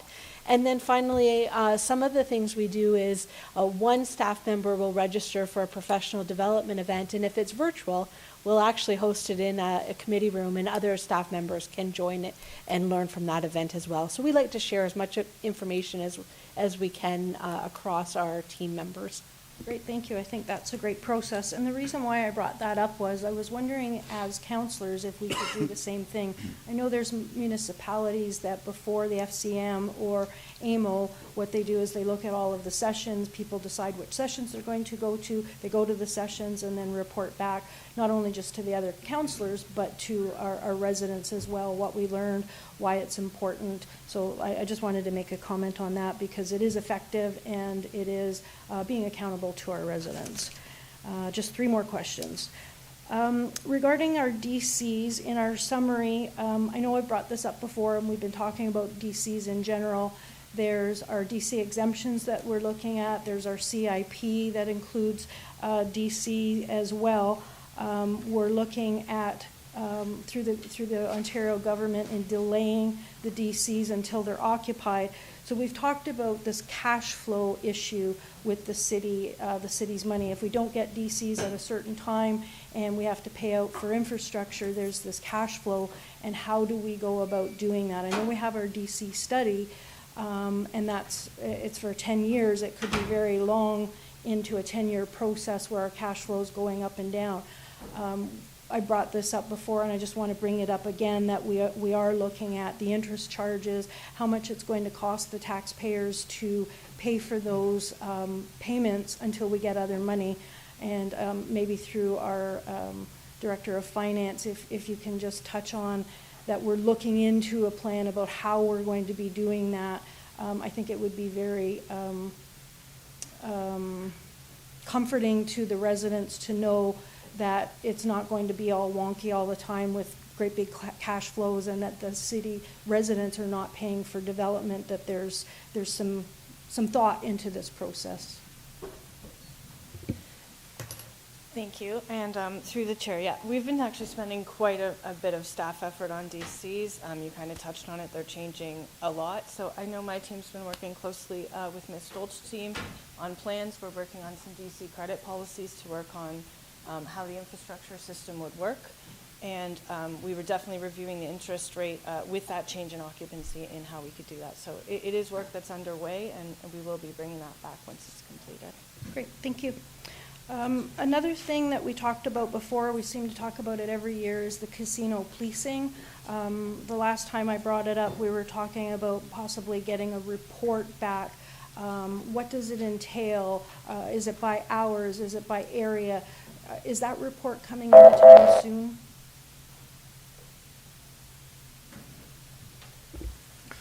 I did speak to the new chief of police, and we will invite them to a council. Obviously, the chief's time is pretty restricted. And there has been some discussion with regards to the original memorandum of understanding. We made an amendment to that a few years ago. At the end of the day, it's a policing service, and the mayor will understand this from regional council. Policing servicing decisions are wholly within the control of the Niagara Regional Police, how they staff and what is their quantity of staff, and it's not something that is open to interpretation from not even the regional council, but definitely not this council. So it is just a pure, it is a staffing question that the chief can provide. As part of the memorandum, there is a requirement that if asked that they can provide some of that information, and they're open to provide it. I just thought it'd be better, instead of a memorandum, that we arrange a date with the chief. Great, thank you. My last question, and then just a comment on the presentation. Regarding the exchange, I've been in contact with Ms. Moldenhauer. There are some residents that are concerned about the change of use at the exchange and how we are going to increase our revenue. I know that staff is working very hard at trying to put in a lot of new events and new initiatives there, but longer term, what are we looking at for the exchange? Through the chair to Ms. Moldenhauer. Thank you, and through to the chair. In 2025, we actually increased our utilization of the exchange by about 25%, and the museum 35%. So what that represents is the facility is utilized approximately 230 days of the year. So we are proud, of course, that we are increasing utilization, and that is our plan, obviously, to continue. So with that plan, what does it look like? We are planning some new events. Last year, of course, we had Flow Fest, our craft beer festival. That went over really well. We're planning on expanding that this year. We're also looking at doing something with wine. So we are looking at like more events for our community, but also partnering with other organizations on their events and their festivals as well. From programming, we do have our woodworking studio, and we continue to expand programs for all ages, and we also have a membership there. So I do encourage people to check that out. Our artist studios, which are on the second floor, they've gone over really well, and we are at 100% capacity supporting the artists in our community. They do pay rent, and they also have the opportunity to sell their art as well. We have different gallery openings for them. With the Exchange and the museum, we do use the Exchange also for museum programming. So programming could be something like PA Day programs. We'll continue to offer them. We have some exciting activities coming up for Family Day and, of course, March break. So we are doing a lot of children and youth programming. This, in 2025, we also started our Cornhole League. That was extremely popular, so we're going to continue doing that again. So we're always looking at like new events, new activities. We had esports that went over really well at the Exchange a couple weeks ago. So our plan is to continue to expand, have other partnerships with organizations that can also help us with programming. You will notice in the 2026 budget, there are additional asks for expenses related to programs and events, but there's also additional revenues. So with the moving of the farmers market to the McBain Center, that did open up that Saturday morning so that we can have more events and festivals at the Exchange. Great, thank you very much. Just two comments on the presentation. In Ms. Clark's presentation, we talked about some of the budget pressures and there being downloads from the region. I'd also like to comment there's a lot of downloads from the province that have really changed the way we do things, how we, who we have to hire, streamlining, software, that sort of thing. And the scope creep, you talked about homelessness and drug addiction.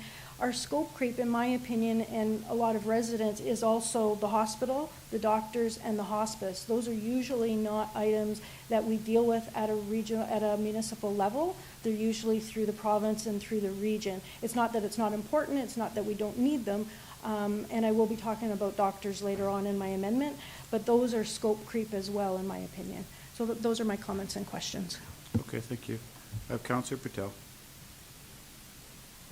Through you, Chair, to Mr. Nickel, is in our winter control service, we have $59,000 added because of the contracted services for windrow program and the sidewalk clearing program. There is lots more sidewalk than in front of people's houses. There's lots of gaps there because, for example, if there's a hydro field, who cleans that sidewalk? Because since we have created sidewalk clearing bylaw, somebody has to clean that area. I live in a Garner Estate area, and there's a big parking lot, city parking lot, and there is a Gila Sports Park. There's a huge sidewalk. So I don't, who would be clearing those sidewalks? Yeah, thank you. Through the chair, we're still evaluating all of those locations right now, Councillor, but it's the intention that the city would increase the amount of sidewalks that are on our list to deal with those city frontages, city parks. Some of those open spaces we'll have to evaluate. We don't have the ability to use our bylaw enforcement against some of those provincial agencies, so we may end up having to absorb those sidewalks as well. Okay. Through you, Chair, there's another, question, a few questions I got from the neighborhood is, we do clean the Gila Sports Park up to the Parkside Road, and we clean by the St. Michael's School, right? There's a trail there, but there's a Gardner Trail that connects both of them, and there's so many high school and school kids who use the Gardner Trail, but that doesn't get plowed. Yeah, through the chair, we will be doing a full review of all of our sidewalk or snow plowing maintenance plan in the off season, I'll call it, so the spring and summer, to bring back to council the new plan.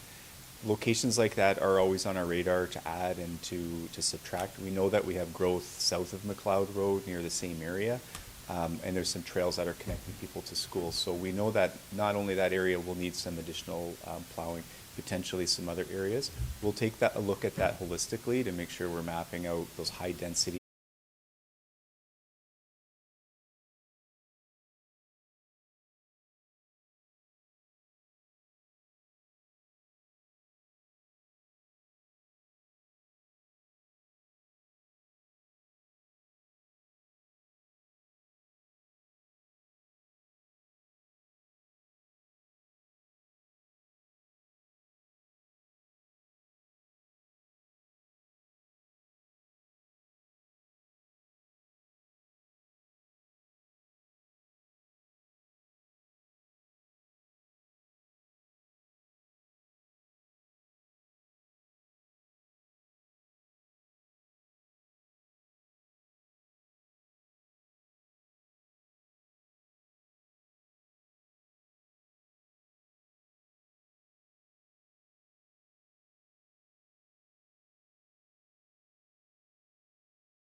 Okay, welcome back. Sorry about that, folks. We had some technical problems and we were dropped from YouTube. So we took a 2-minute break so that we could be back on YouTube for all the 3 people watching. Yeah. Okay. So we're on to the mayor's proposed 2026 tax levy supported budget. We're dealing with the variance analysis, and I'll defer to the clerk in order to get some guidance. I know there's one resident that is registered to speak. Thanks, Mr. Chair. Yes, we do have a delegation request from Mr. Burdette. He has submitted some correspondence on the agenda as well pertaining to this topic here on the mayor's, on the tax levy supported budget. So it's the will of council. Okay, Councilor Carrier? Your Worship, this is the same gentleman that's cost our taxpayers over $150,000 in frivolous and vexatious reports to the Integrity Commissioner. I don't want to listen to this guy. And I think I'd like to make a motion that we do not entertain Mr. Burdette. We've already read all of his things. I don't want to listen to him, and I don't think the taxpayers want to hear from him either. So I'll make a motion that we do not listen to him. You have a motion, and I have a seconder as well. I'll call that in a second. I'll just go back to the clerk and ask him procedurally what council would need to pass. Yes, so through the chair, the opportunity to delegate on a matter of council is within our procedural bylaw. The procedural bylaw also does have an opportunity to suspend the rules. So this motion would just need 2/3 majority to suspend the rules there, and then the motion would pass. Okay, so Councilor Carrier, then the motion would be to suspend the rules? And not listen to the delegation. Okay, so I have a motion made by Councilor Carrier and seconded by Councilor Dabrowski. Sorry? Oh, sorry, Ms. Pinyarthi, did you want to speak? Yes, thank you. Through the chair, I don't know that it is a suspension of rules if council perceives the matter to be frivolous and vexatious, because it is well within our rules to disallow a delegation on that basis. Okay, and I don't know whether the delegation is frivolous and vexatious. I think that Councilor Carrier was just saying that he's put complaints in that have been deemed as frivolous and vexatious. So, regardless, the motion is to suspend the rules. We understand the motion. I'll call the vote. All those in favor? Opposed? And that motion's carried. So that would mean that we do not have a delegation, or do we need another motion? Okay, so since we don't have another delegation then, and there's not going to be any staff report, we've already went around the table and had an opportunity to ask staff different questions. We've all had the opportunity to speak. So the recommendation that's in the report is to receive the variance analysis, receive for information, and also that council approve the 2025 budget reclassifications that are in attachment 8. I have a motion by Councilor Carrier, seconded by Councilor Strange to move those two. I'll call that vote. All those in favor? And that's carried. Thank you.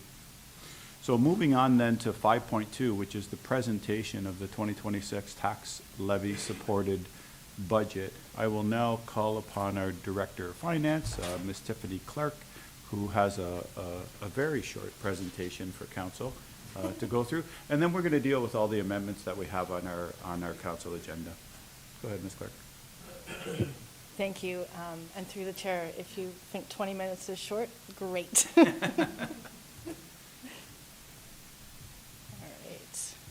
Maybe.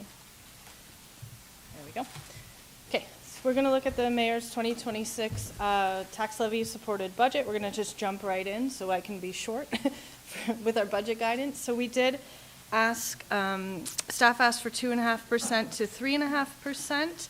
Council changed that on us to say 0% to 3.5%. And then on the capital levy, staff asked for 1% to 4.5%, and council requested that we bring back options 0% to 4.5%. So that was the guidance we received in July. I did note that all the councilors were present, only because in my last presentation we got the guidance in August and half of the councilors were away. Looking at the mayor's budget, so staff presented him a budget at 4.48% at the very, very top of our guidance.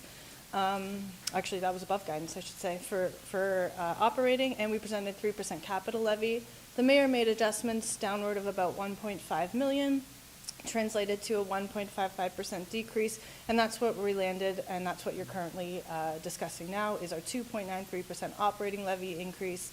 And on the capital side, the mayor reduced that by 1% down to a 2% capital levy increase. So that's our current position, and that's the budget that we're going to be reviewing throughout the rest of this slideshow. This is just a little slide, a little bit of an education, I guess you could say, or did you know, on some of the increases. So I know we focus a lot on percents and what do those mean, and I want to make sure that we're being mindful of not only percents, but as well as impact to the household. So I wanted to point out a 1% increase on city taxes is about $18 a year for the average household, but a 1% increase on the region's taxes is about $25 a year for the average household. So that's a difference about $7 or 40%. So 1% for the region is about 40% higher in the 26 tax levy data than the city's 1% increase. So that's what I've got on the side there. Just make sure you're paying attention to both the percentage and the impact to the household. And the last, did you know, this is a common misnomer. If the city has a 3% increase, the region has a 7% increase. That does not mean the tax bill is 3 plus 7. It's not a 10% increase. It actually works out to a blended increase just below 5%, 4.87%. So I just wanted to make sure that we all understand that. We don't add those percents together because of the relationship with the region and the city and the education taxes in our budget. It's not that simple to just add the percents. I'm not going to go into this in as much detail. We just covered the variance report in item 5.1. The only thing I do want to touch on is this year the city did increase the casino revenue from 14 million to 18 million, our estimate. And like I've said in all of my OLG discussions, if we do that, we will increase the transfer to reserve. You can see on the right-hand side, we did absolutely do that. So now the casino revenue is budgeted at 18 million, which is just under the 18.4 million we received this year. And the transfer to OLG reserves budgeted at 13 million. So there is still a $5 million subsidy from casino levy in this budget. I have not touched the amount of the casino levy. In terms of the rest of the increases, for more information on that, you can read the very detailed report in 5.1. All this information was in our media release. I'll touch on it briefly. The deferred items, those are going to be covered in a later slide, so we're not going to talk about those here.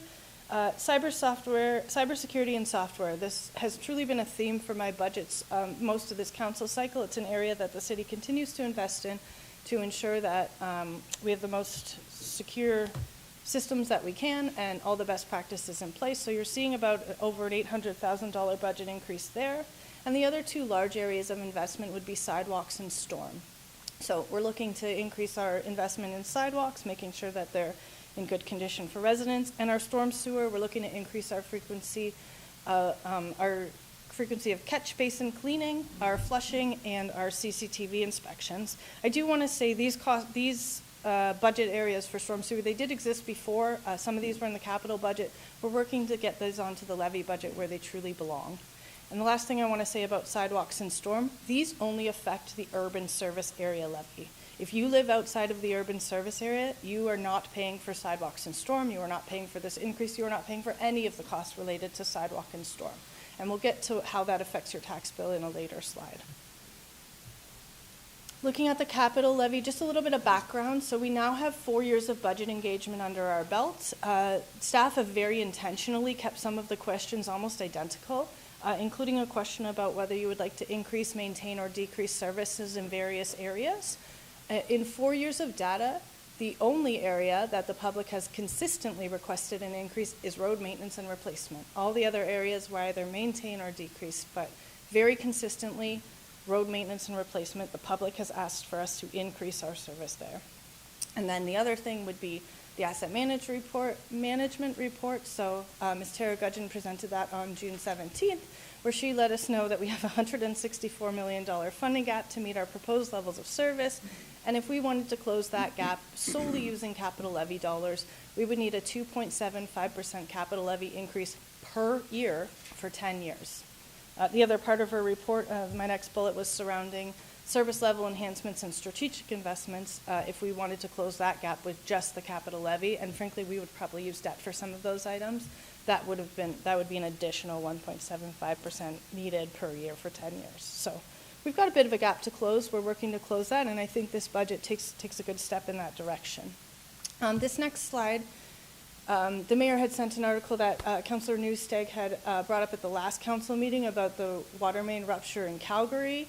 And our CAO was actually just letting me know that happened in Montreal a couple of years ago as well in 2024, where they had a water main break that shot 20 meters high and affected 150,000 people. So a couple key points in the article. I've got a couple quotes down there. I'm not going to read them in their entirety, but it's focusing on intergenerational inequity. And this gentleman, Carl Yates, this engineer, he said, if we don't ramp up our spending on this, we're going to screw the grandkids. We're going to kick it down the road for someone else to deal with. So that's kind of important to think about. The more that we let that infrastructure gap grow and don't work to close that gap, it's just somebody else's problem. It's not going away.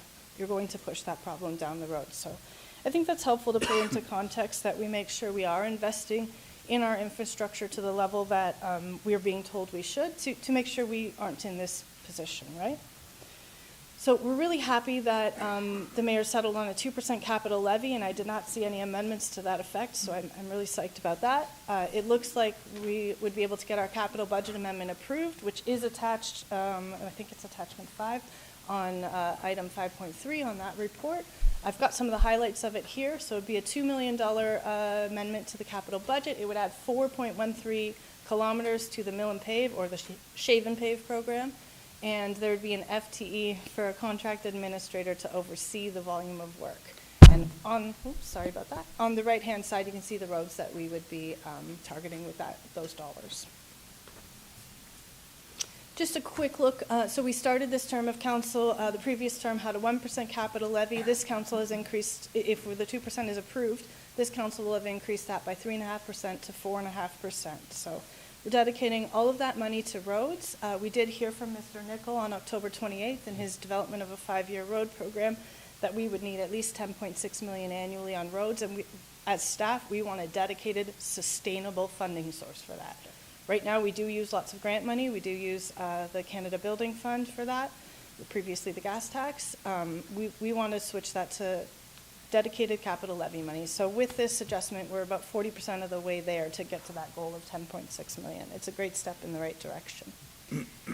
This is when I said we would have slides later on about the deferrals. So we are deferring quite a large amount of fleet in this budget. The fleet increases about $1.1 million we're deferring. I just want to take a step backwards. What are internal rent cost allocations? You've seen that in some of my reports. You've seen it in some of the slides. It's a form of cost allocation. We take our operating costs, garage, amortization, insurance. We charge those out to the various departments in order to ensure that the costs we get back, they go back into the fleet area. We create a surplus in fleet that is then transferred to the fleet capital special purpose reserve in order for us to spend that money annually. And I want to be clear, annually. Right now, we're only raising enough money on our fleet capital in order to spend for the next year. We're not sitting on that money in the bank. We're not sitting on any reserves other than sitting on it from the prior year and allocating it the next year.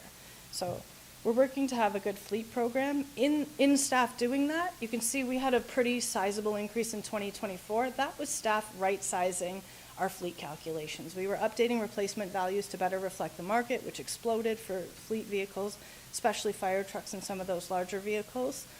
So that's why that was such a large jump in 24. You can see by the time we get to 26, it was a much smaller increase in the fleet budget. Those calculations are pretty set at this point in time. So the budget does contain this $1 million of fleet deferrals. As a result, because we keep deferring it, and we're going to have to deal with it at some point, the mayor did recommend, and it is one of the recommendations on the report in item 5.3, the mayor did recommend that staff be directed to find alternative ways to manage fleet and replacement vehicles to reduce the impact on taxpayers. And I can say staff's already actually been working on this initiative, so something will be coming back to council at a later date on this. Just one quick slide on our budget pressures. So we settled on 6. We could have had way more. We settled on population growth, downloads, Councilor Coco already mentioned an additional download from the province, scope creep. We've written down homelessness and drug addiction. We only had so much room on the slide, but there's certainly others. Victim of our own success, that's an interesting one. McBain Center has been so successful, it's got such demand, but that's led to increased staffing hours, increased services there, right? Increased service levels and beautification and events, and of course our technological pressures, as I said earlier. That's been a real theme of the budget for the last few years. And not just for us, everybody. We know the situation down the street in Hamilton, and we don't want to be them.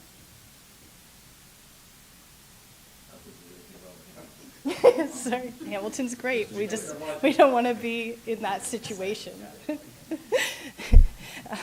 Thanks. Quick slides on assessed value versus market value. I have touched on this for a couple of years now, just trying to educate, because this is getting a little tricky. In theory, your house is based on, your assessment value should be based on market value. In theory, the province should be doing a reassessment year every 4 years. In reality, the province hasn't done a reassessment since January 1st, 2016, so your assessed values are based on what your house would have sold for as of January 1st, 2016. That's 10 years ago. So I know I sound ridiculous when I say our average assessed household is $280,000, but please believe me that it is, and I've put some extra data up here to prove it. If you add these first two rows together, of our total residential dwellings, 31,400, you can see that 63% are assessed at $280,000 and lower. In fact, 21% are assessed at $180,000 and lower. So it is a real assessed value. I completely understand that's not market value, but that's not exactly what it's supposed to be given the current situation we're in with the lack of reassessment cycle. Just to double down on that, here's the pictures that we carried forward of actual properties in Niagara Falls assessed at $280,000, and I think we can all look at those pictures and think, of course that would not be what they would sell for. They would sell for a lot more. That was maybe what they might have sold for 10 years ago. Okay, this slide's getting into the increase. You'll notice I've said estimated region with an asterisk, and that's because the region's budget is not yet approved. Their last presented figures to their council were, I think, January 8th. I've included those increases, but as far as I understand, the region meets again, I think it was February 5th, as Mr. Bordenov mentioned, but I believe they did move that to February 12th. So they will be reviewing their budget on the 12th. That's why I have caveated this as an estimate. Based on their estimate, though, total taxes, city and region, would be increasing by about $247,000. You'll notice education's not on there because education rates have not increased in several years. So although they form part of your tax bill, they are not forming part of the increase. Of that $247,000 annual increase, the city would be responsible for $86 or 35% of the increase, and the region would be $161 or 65% of the increase. Breaking that down monthly, it's about $20 a month increase, $7 the city is responsible for, and $13 the region is responsible for. This is a detailed look at our tax bill. I don't want to go through this in a lot of detail, but I did want to put it up there as a look of total taxes. And this is where I wanted to highlight that second line under there, city urban. You can see in the middle section the impact. So the urban levy is going up by almost $13. Those properties that live outside of the urban service area will not see that $13 increase. That is not part of their tax bills. So their increase, instead of being $86 a year, is closer to $73 a year. I just want to make that clear. I just don't want people outside the urban service thinking they have to pay for sidewalks and storms. They don't, and they have not. This is just showing, so when you get your total tax bill, just flipping back for a second, so your total taxes of $4,918, when you get your total tax bill and you look at that, understand that that's including region, education, and city. The city is only responsible for 37% of your total tax bill. 9% is education, and the region makes up the other 54%.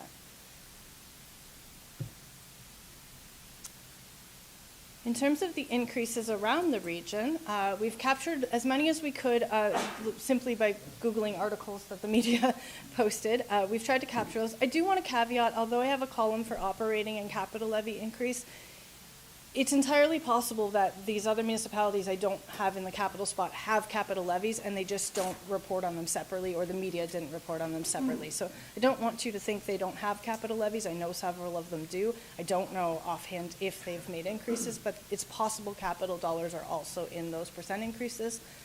You can see that we are below the average there. The average is 3.19%. We, at the moment, are coming in at the 2.93% on the operating side and 2% on the capital side.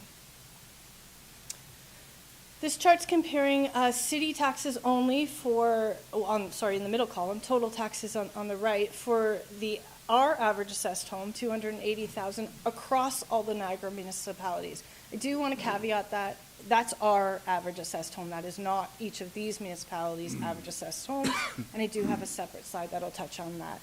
So you can see that we're below the average there. This is sorted highest to lowest, so we're 8th out of 12 at our 1739, and the cute little fire trucks there denote the municipalities with primarily full-time fire, and we are the lowest in the region with full-time fire. The chief really liked that too.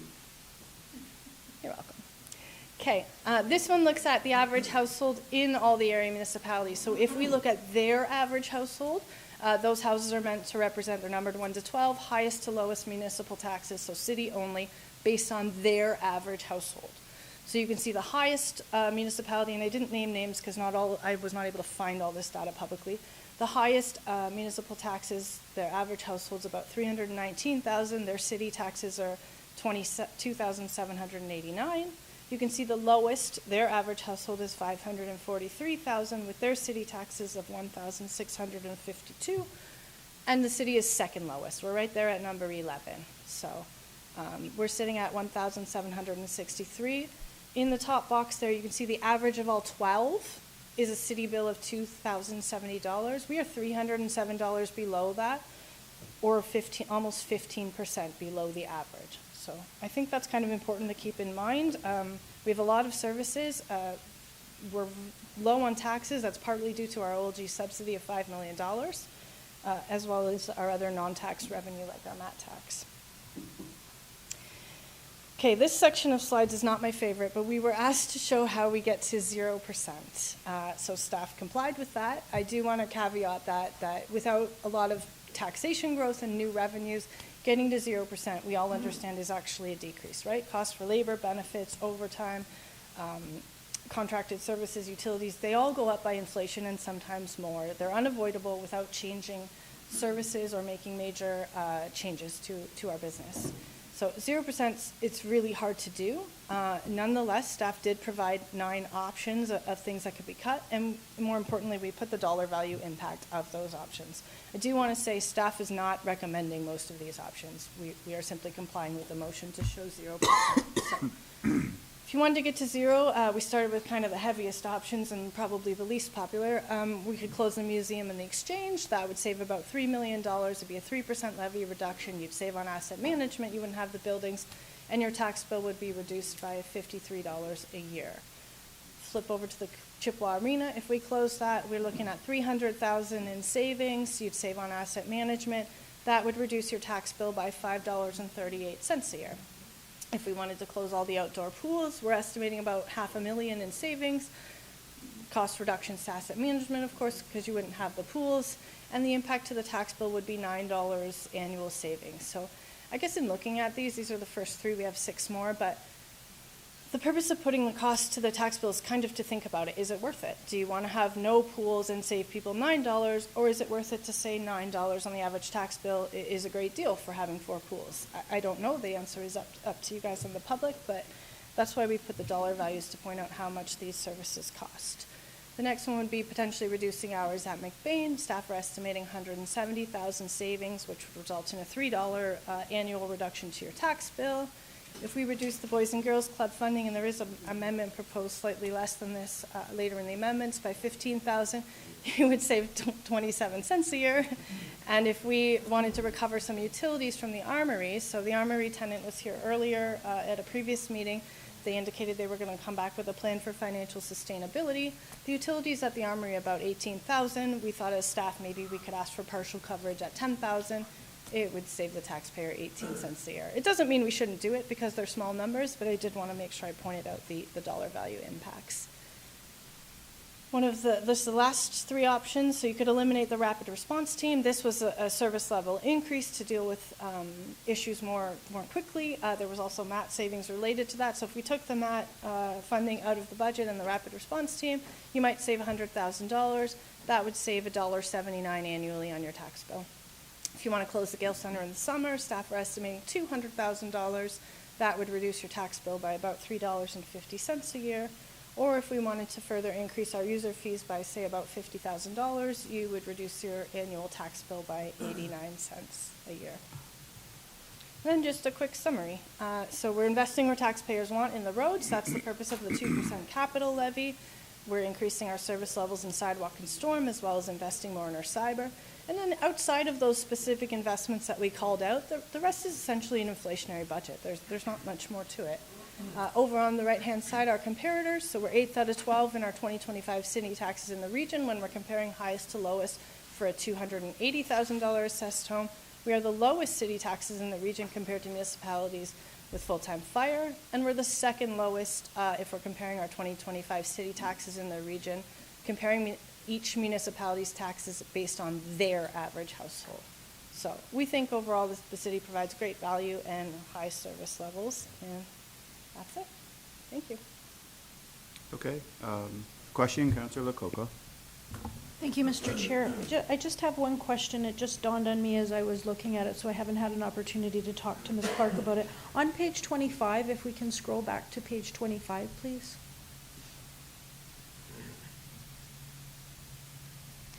So if I look at Niagara Falls, 2.93 plus 2%, that's 4.93. And if I look at Lincoln, 2.48 and 2.50, Lincoln is technically 4.98 and Niagara Falls is 4.93. So if you look at the operating and the capital, the other ones don't have capital, so technically Lincoln should be up and tying with Waynfleet at 4.98, and Niagara Falls should be number 3 at 4.93. Yeah, and I'll let Ms. Clark answer that. I think she said something in her presentation. That I know couldn't she find did. data.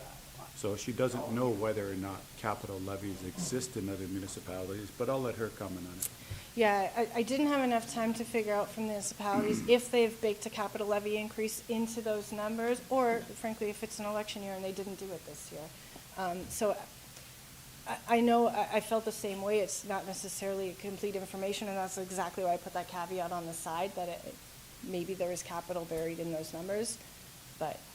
So if there is capital buried in those numbers, then the two that have capital could go up in them if we can confirm that there's capital there. Because if it's 4.98 for Waynfleet plus capital, then obviously, but if it's 4.98 and we're at 4.93 with capital, then I know you mentioned it in your presentation, but I'm just thinking that we do have those two with capital, and technically they should be up higher, in my opinion. So that puts Niagara Falls at number 3. We're working with information that we don't have all of the data with. It's hard. Thank you. Yeah, and I'm going to caveat this further. I hate this slide, but Yeah. I get asked to do it. I don't really like it Percentages either, are because it's a useless. snapshot in time, and Yeah. I like the one that comes after, where you get an overall perspective of where we are in the region, as opposed to what it is just simply year by year. Because year by year, you could be dealing with anything in one single year. So I have Councillor Newesteg and Councillor Patel. Thank you. And I just want to make a comment that you're doing this comparable, and all we're comparing is whether or not we have a fire department. I think there's a lot more to compare than just that, and I think this is totally misleading. How many pools do we have versus all the other? How many sporting event centers do we have? How many trails do we have? All the different things. So I think this does not give justice. I think at the end of the day, the question should be, where would you want to live? And here's a tax that you have to pay in order to have all of this. That's more than just this fire truck that is a comparative. So I just wanted to make a comment that we have a very good city and we have a lot of services that we give. So there's a cost to that. Okay, thanks, Councillor. I have Councillor Patel. Thank you, Chair, and through your chair to Ms. Muldenhauer. We did increase the user fees, and what was the response feedback from residents? Have you heard lots of complaints? Through to the chair, we increased our user fees at McBain. and at the arenas as well, and at the Exchange and the museum. Nobody likes to see a fee increase, but they understand. So overall, we haven't lost any rentals, or our numbers have not declined, so people have accepted the change. Thank you. And through you, Chair, I have a question for Ms. Clark or Mr. CEO. I know Mr. CEO made a comment a while ago that our growth has not kept up, no, our taxation has not kept up with the growth. And we all get this question that people who come from Toronto, they have like $2 million house there. They sell it, they come here, buy it for $1 million, they still have higher taxes. So would you please explain how that works? Density? Yeah. Yeah, I'll start, and Ms. Clark can correct me on any of my errors. It's a couple of factors. One is, as Councillor Pietrangelo says, it's density. It's also mix, and total budget. But first, I'll start with density. When Toronto's, the Peels, they have a lot of tall buildings that generate a lot of tax, and I'll use the prime example in Niagara Falls, and we've had some benefit to that too. Is that, the Hilton, for example, there's each one of their rooms pays about the same as an average household, but I only have to snowplow 200 feet of their sidewalk. I only have to, they're not using my pools or my libraries, where a household, creates more service demand. So things that are commercial, they also get taxed at a higher rate. So commercial, industrial gets taxed at a higher rate. So Niagara Falls has been very fortunate because we have the highest concentration of commercial taxation in our total base. So our large commercial kind of subsidizes the house owners for that, but not to the extent of a Toronto or a Peel or whatever. And that's why when Toronto people come, their taxes are higher on that. The other thing is we have not had great growth. Yes, we add houses and we add this, but we haven't added any of the major hotels or industries. And that's where we've fallen behind. Our average growth up until this year has been about 1% in the last 4 years. So 1% growth, is not as strong as a lot of our neighboring municipalities or the horseshoe, the greater Golden Horseshoe. So if we were having, let's say we dropped a new, if I just give a simple example, if we dropped a new major development here that generated $3 million worth of property taxes for the city, that's a 3% increase in our budget. So we could have probably passed a zero budget, quite frankly, if we had something that generated $3 million. And that's where you see the impact. Because we're not getting those major developments and those major increases, that's what happened. So part of the discussion on the MAT, part of the discussion on when we look at incentives and that kind of stuff is to generate that growth, is so that we can attract those businesses, attract those things that pay, pay greater taxes. The incentive program that my general manager of planning is coming up with, there is an intensity or density bonus, for lack of a better term, to do that, to attract that. I don't know if I've missed anything, Ms. Clark, on the councillor's question? No, I think you've covered it. I just said assessment base needs to grow. Okay, thank you. So the way I'd like to proceed is there's been a number of amendments that have been put forward to council's budget. As we know, the budget is no longer council's in the sense that we don't actually approve the budget. We receive the budget now since Mayor Diodati has strong mayor powers. However, councillors are allowed to put amendments forward to the budget. And so what Ms. Clark has done is she's gone through all the amendments that have been submitted by different council members, and she's made a presentation. So this has been posted online. It's been posted to all council members. So what we can do is we can go through it slide by slide, and instead of having everyone introduce their amendment, because, we've all read it, and it's been on the public domain for a while now, we'll deal with them in the situation where we'll ask for a mover, we'll ask for a seconder. If there's a proper motion in place, then we can discuss the amendment, and then we can vote on it. So I'll ask Ms. Clark if you wouldn't mind, and we'll just go in whatever order Ms. Clark prepared them. I think slide 6 is the first one. So slide 6 is an amendment that was made by Councillor Lococo and Patel.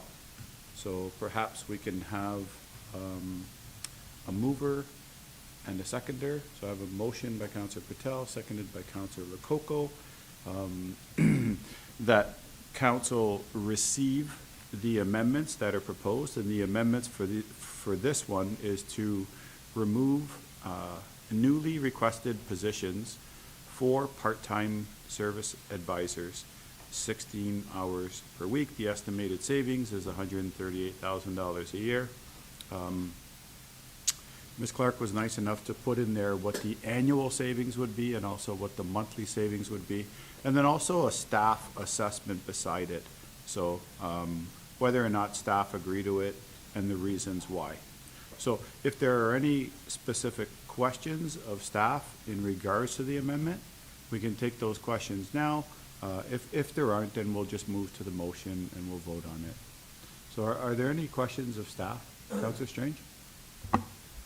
Yeah, thank you, Chair. I'm just wondering about, cutting these positions. We just put the new customers service, improved all that. Could we have somebody comment on if we do cut these positions, would we have to pay overtime then to, the impact, right? So, yeah. I think it's in the assessment. Again, I mean, it depends how much time council wants to spend on every single one of these. I can have staff comment on it. Maybe Shelley or someone can if comment? you like. But staff did give an assessment on every single slide, what their opinion is. So I really don't want to belabor all these because there are a number of them. So just in the efforts of time to try to make it through. I mean, I think everyone understands the situation. So, but staff, if you want to comment. Sure, thank you through the chair. I think the only item I would add in addition to the staff assessment is these part-time roles were negotiated specifically to assist with our extended hours, our weekend coverage, and to maintain coverage during vacation, illnesses, and fluctuating service demands. We just saw that Sunday and Monday. Specifically, when we have winter event issues, we can have, with part-timers, additional support to handle those calls that are coming in. And we drastically saw those spikes in phone calls on Sunday and Monday of this week. It also helps with program registration dates and billing due dates and deadlines as well. That extra support helps us bring in part-timers at a reduced rate and not pay overtime. So it certainly does support the entire program of At Your Service. Okay. Yeah, I'm just a little bit worried about our customer service, you know what I mean? Especially if we're gonna get dinged with, overtime estimated $80,000 and bringing efficiencies. I'm really up in the air on this one. Okay, Councillor Newesteg? Thank you. How I'm reading this is basically at the end of the day, we're going to save $58,000 because I guess the question is it worth, after we've just invested in this whole customer service initiative and we want to elevate ourselves as a customer service organization, does that equate to $58,000? So I think that's a question we as councillors have to ask in savings. Of course, we're looking for savings everywhere, but is that at the expense of customer service? Because really it's only $58,000 at the end. Okay. And Councillor Dabrowski? Through you, and I'll keep it short and sweet. From staff, do we need these positions, bottom line? I know there's a staff assessment, but it doesn't really give, are they required? And if they are, to do our job properly as a city? I just want a yes or no, then I can move on That's a from good there. question. Through the chair, absolutely. These are not extras in my opinion. This is supporting the customer service initiative council has approved. Okay, Ms. Clark? Yeah, thanks, and I'll support that. Yeah, sorry, through the chair, I just want to add to, just as a bit of background, so staff positions do come into our corporate leadership team, and the list is much larger, as you've seen in my attachment. So this is already vetted from our CAO and our corporate leadership team. We've already cut positions out of it. So when you say, does staff really need it? Well, it's already passed all of our tests, and yeah, so we do think we need it. Well, there was recommendations, but it doesn't say yea or nay. It outlines your assessment. But I wanted to ask a simple question. If you feel we need it, aside from the assessment, I'll support it. Councillor Strange? And to that point, you know, there's a difference between writing it and then for someone to comment on it and getting their emotions about it. You can really tell if, you know, just by her answering the question, you can tell that it will not help our customer service department by cutting these positions. Okay, so the motion for the proposed amendment is to remove the newly requested positions, the 4 part-time service advisors at 16 hours per week. If there aren't any other comments, I'll call that vote. All those in favor? Opposed? So that amendment does not carry. Okay, so the next amendment that we're dealing with is another amendment brought forward by Councillor Lococo and Patel. Would you like to move the amendment? Moved by Councillor Lococo, seconded by Councillor Patel. This amendment is to remove the newly requested position in IT cybersecurity analyst. Again, staff have already given an assessment. I know Ms. Clark had a comment in her presentation about Hamilton. I think we've all heard about Hamilton and the troubles that they've had. Councillor Baldinelli. The only question I have with this, I understand the impact that not having someone of this caliber assessing all the logs that come in, and people are probably, you know, hundreds a day. But is this a requirement, or does it help lower insurance at all? Just for our policy, just a question. Good question. We'll ask Ms. Darlington. Yeah, thank you, through the chair. This cybersecurity analyst role ensures we're monitoring threats, protecting our data, maintaining secure backups, and absolutely meeting the standards set by our insurer. Any other questions of staff? Councillor Patel. I have a question for Mr. Arlington. How many, we have cybersecurity departments, so how many staff members do we have in the department? Through the chair, we have an infrastructure department, not necessarily a cybersecurity area. There's 3 staff, including this proposed staff, in that unit, and they work on all things, not just cybersecurity. So they also work on all of our infrastructure as well. To the point, when you say it's required by insurance through your chair, I'm sorry. So if we don't hire this position, would the insurance go higher? That's what you're trying to say? Through the chair, it could potentially go higher. We could potentially not be have the opportunity for cybersecurity as well if we're not meeting the standards set by the insurer. Councillor Newsteig. Yes, I just want to comment on, I followed the Hamilton situation, and not only did it disrupt that city, affected their customer service, reputational damage, but I think their bill already is close to, I think it was in the summer I read that it was like $18.5 million that was costing taxpayers. So I look at this and I see $2 a month versus, I don't know what that would be in a month, a year, sorry, $2 a year versus millions of dollars. We've just recently had an information session on cybersecurity, and it is overwhelming and way beyond what I can understand, but enough that I understood. This scares me, and it scares me for our residents, and I would not want to put any of our residents, and I don't even know what these people can do. Like, could they affect our water systems? All these things that could affect our safety, and for safety, number one, I just can't support that. So I will, I won't support. And access to information. Huge. Like, I don't even know. It's something that it's not tangible, so that's why it's so hard to understand. But it is a real threat today, and we see it all over. So I won't support this. Okay, Mayor Diodati.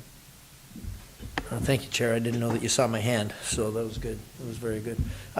For the same reason, I don't want to repeat, but I mean, Hamilton's the obvious one, and now they've put another, I think it was 30 million on top for the next 3 years to protect them, with Wasaga Beach, Huntsville, Stratford, Toronto Library, like the list goes on and on. Staff are telling me we've had a number of attempted breaches already in 2026. Mm-hmm. And it's pretty scary because oftentimes it'll come disguised as a supplier, and they send an invoice, and if you click on it, then next thing you know, right, you got big problems. To me, this is cheap insurance. I absolutely, of all things, this is the newest, biggest threat. And there's people full-time, that's their whole goal, is breaking in. And we had a cyber expert visit us from Windsor not long ago, had 30 years in the industry, and he was, if that didn't wake you up and scare the beans out of you, I don't know what does. But that should be on everybody's mind right now. Thank you, Chair. Okay, thank you. Sorry. Just Burgess? because I don't want to make sure the press doesn't pick up, we did not have any breaches. We had some, we had some attempted breaches, but no breaches occurred so far. So some attempted penetrations, but no breaches. Okay, thank you. Councilor Baldinelli. Just another question. Based on the person that's be taking this position, are they going to be working 100% on this site, or will they also be monitoring their time across different municipalities? Is this a full-time position where that person will be full-time hired by us, or will they also be working, 20% of their time in other municipalities, 20% here, 20%? And I also wanted to know, you said it was it's IT security analyst. You said they were also doing backup in their store. And what other duties did they have? I'll start. So no, it's 100% on Niagara Falls items. That's it. They don't look at it. It's tied to our infrastructure. So that includes our internal networks and LANs and that kind of stuff. So they monitor for weaknesses in our infrastructure.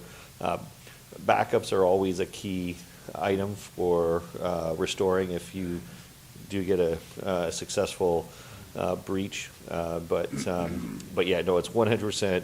They're not working on anything other than Niagara Falls. I don't know if I missed anything, Mr. Arlington. Good. Councilor Patel. Mr. Chair, actually, it's great to see this discussion around the amendment, because the cybersecurity position will be filled eventually in the future. Residents will understand why we are having this opening and why are we hiring this analyst. So I think it's a great discussion. Thank you, everybody, for questioning. I think that's why we have the budget debates and budget discussions, so people understand what we are doing. You still want the motion to stand? Actually, this one, let's vote. You want to vote? No, that's Lori's motion. Oh, Yeah. okay. But you seconded it. I seconded it. Yeah. Okay. Are there any other questions or comments before I go to the vote? Councilor Carrio. Got a little comment, Your Worship. I mean, the motion is up there. The city's analysis is up there. Correct. I don't really want to stand up and beat up on anybody's motions. They're all good ideas. People have put a lot of time in. Could we not just read it and call the vote? Because I don't want to have to stand up and But if criticize. people have questions, right? Well, questions, okay, but, I mean, we're asking the staff to comment, but they've already commented. The last weakening IT is not something I want to accept, so I don't know what to talk about. They've given their assessment, and if I people know, have that's what I'm further saying. questions. I don't really want to beat up on anybody's ideas. Okay. If there aren't any other questions, then we'll call the vote. All those in favor? And opposed? So that amendment fails. Okay, so moving on to the next amendment, again made by Councilor Lococo and Patel. So who would like to move it? Councilor Lococo moves it. Councilor Patel seconds it. Okay. So the amendment is asking council to remove newly requested position, a junior assistant. And this would be in business development. Is that correct? No, sorry, it would be in the mayor's CEO office area. The Okay. tie into business development was that we previously had an executive assistant position there that we had a retirement, we repurposed it, and we are feeling the impact of that. Okay. Sounds good. Does anyone have any questions? Councilor Dabrowski. So what is the position? I know it's junior assistant, but assistant to what or who? Through the chair, previously the economic development position would handle front desk coverage, also for the mayor and CEO position. So this position will report to Carrie Campbell, who is the office manager for the mayor and CEO office. So what happens currently is we don't have enough coverage for vacation, lunchtimes, and that kind of stuff. So this position would fill in with that.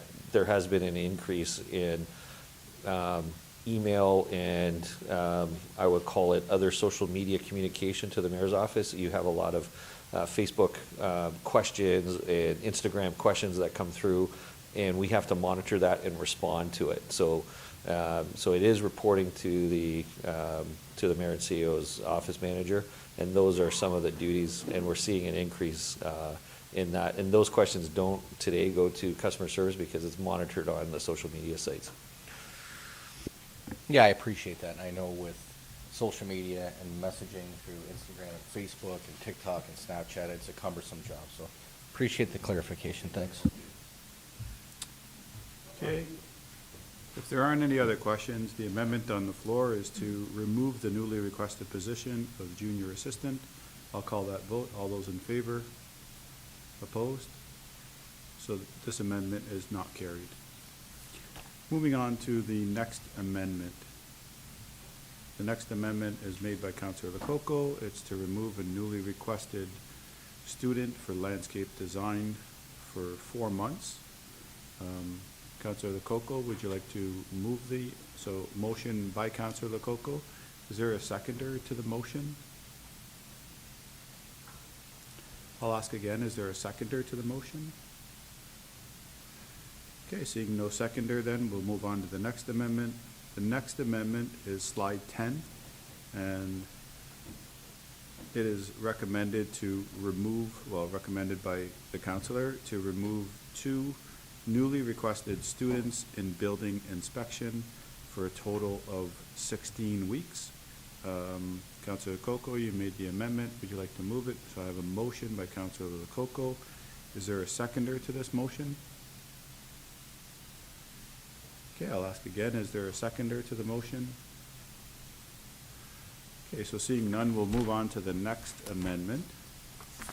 So you can follow along on the screen if you like, or you can follow along on your iPads. We're on slide 11, and this is where it's going to get just a little bit tricky because I think we had multiple amendments that were put in for the airport funding. So this amendment is just a little bit different than the next amendment, although they both deal with the exact same item, which is airport funding. So what I'm going to do is I'm going to have Ms. Clark just talk to the amendments for a second, and then we can pick a path after that. Thank you. Through the chair, I did struggle with how to group these together. So Councillor Lococo suggested offsetting the increase in the airport operating funds, which is about $93,000 with OLG funds. Councillor Newstag has recommended the full airport operating funding, the $300,591 be offset with OLG funds. And then flipping to the next slide, Councillor Baldinelli suggested offsetting the entire airport operating funding, that same $300,000, with the MAT tax dollars. So we have to sort of consider all 3 of these a little bit together. Obviously, if you make the motion on the OLG, you don't get a chance to make the motion on the MAT. In all cases, staff don't necessarily support this one. Okay. Sure, Councillor Newstag. Thank you. I just wanted to provide rationale to my thinking. So the airport right now, although we know it's a strategic investment for the future and a very likely one, who funds it right now? Why there's no benefit to anybody. So if you're thinking of tourism, we say tourism should pay for tourism, but it really is not benefiting tourism right now. So that's why I didn't want it to go to the MAT tax at this point.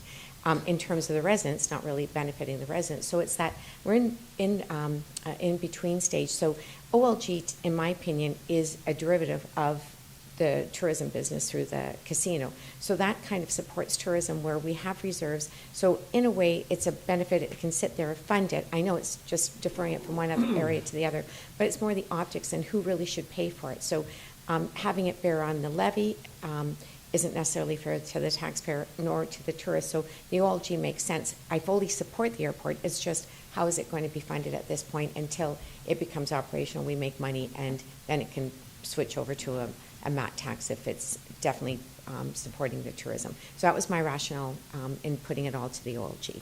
Okay, so you and Councillor Lococo have the amendment that's up there right now. The only difference in your amendments is that you're asking for the increase to be transferred to OLG, and you're asking for the full amount to be transferred to OLG. So in order to get a motion on the floor, you're going to have to come to some type of compromise. Can I Councillor speak Coco? to Yeah, mine? absolutely. Yes. You haven't spoken yet. Thank you, Mr. Chair.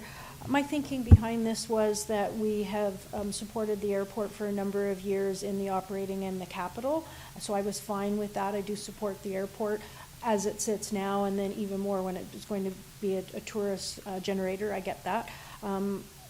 And shifting to OLG, I know it's just taking a little bit off of the tax levy, and then we take it out of OLG, and then there's not enough money in the OLG to buy other things, and then we have to use other money to buy things. It's just a switch, but at least it's removing it off of the tax levy. So that's why I was happy with just the increase, but I can appreciate that Councillor Newestig said the whole amount. I really don't want to take the whole amount, because then it leaves less OLG. So that was my thinking.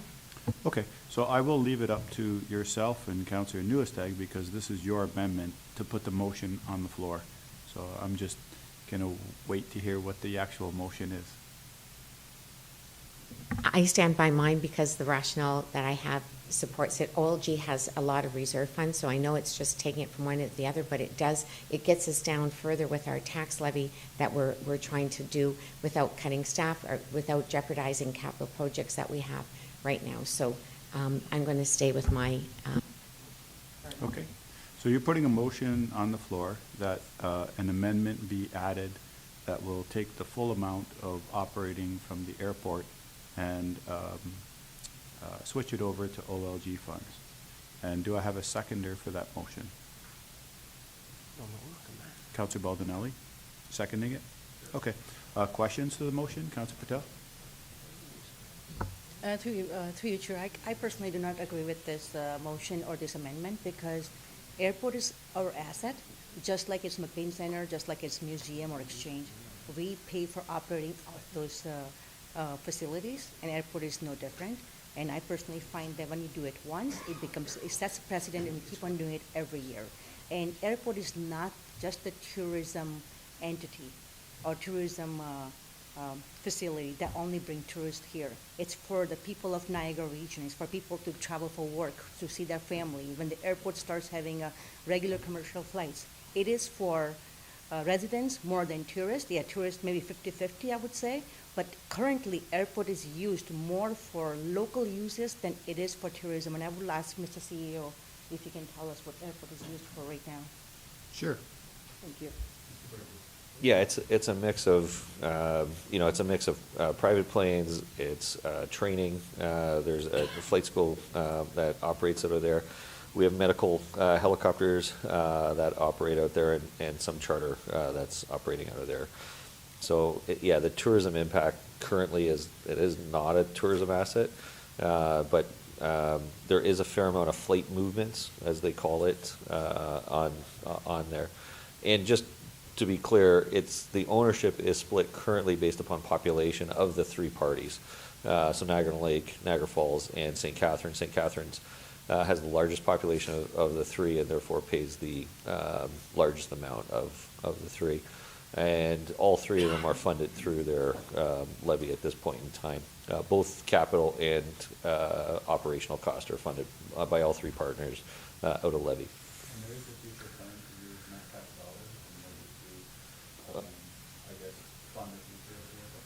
In the MAT bylaw, there is a 1% elevator if certain conditions are met or this council approves it.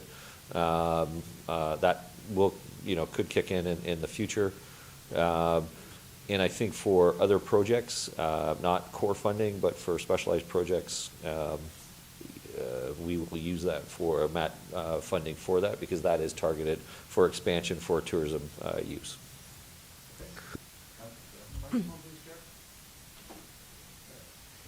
I didn't shut it off.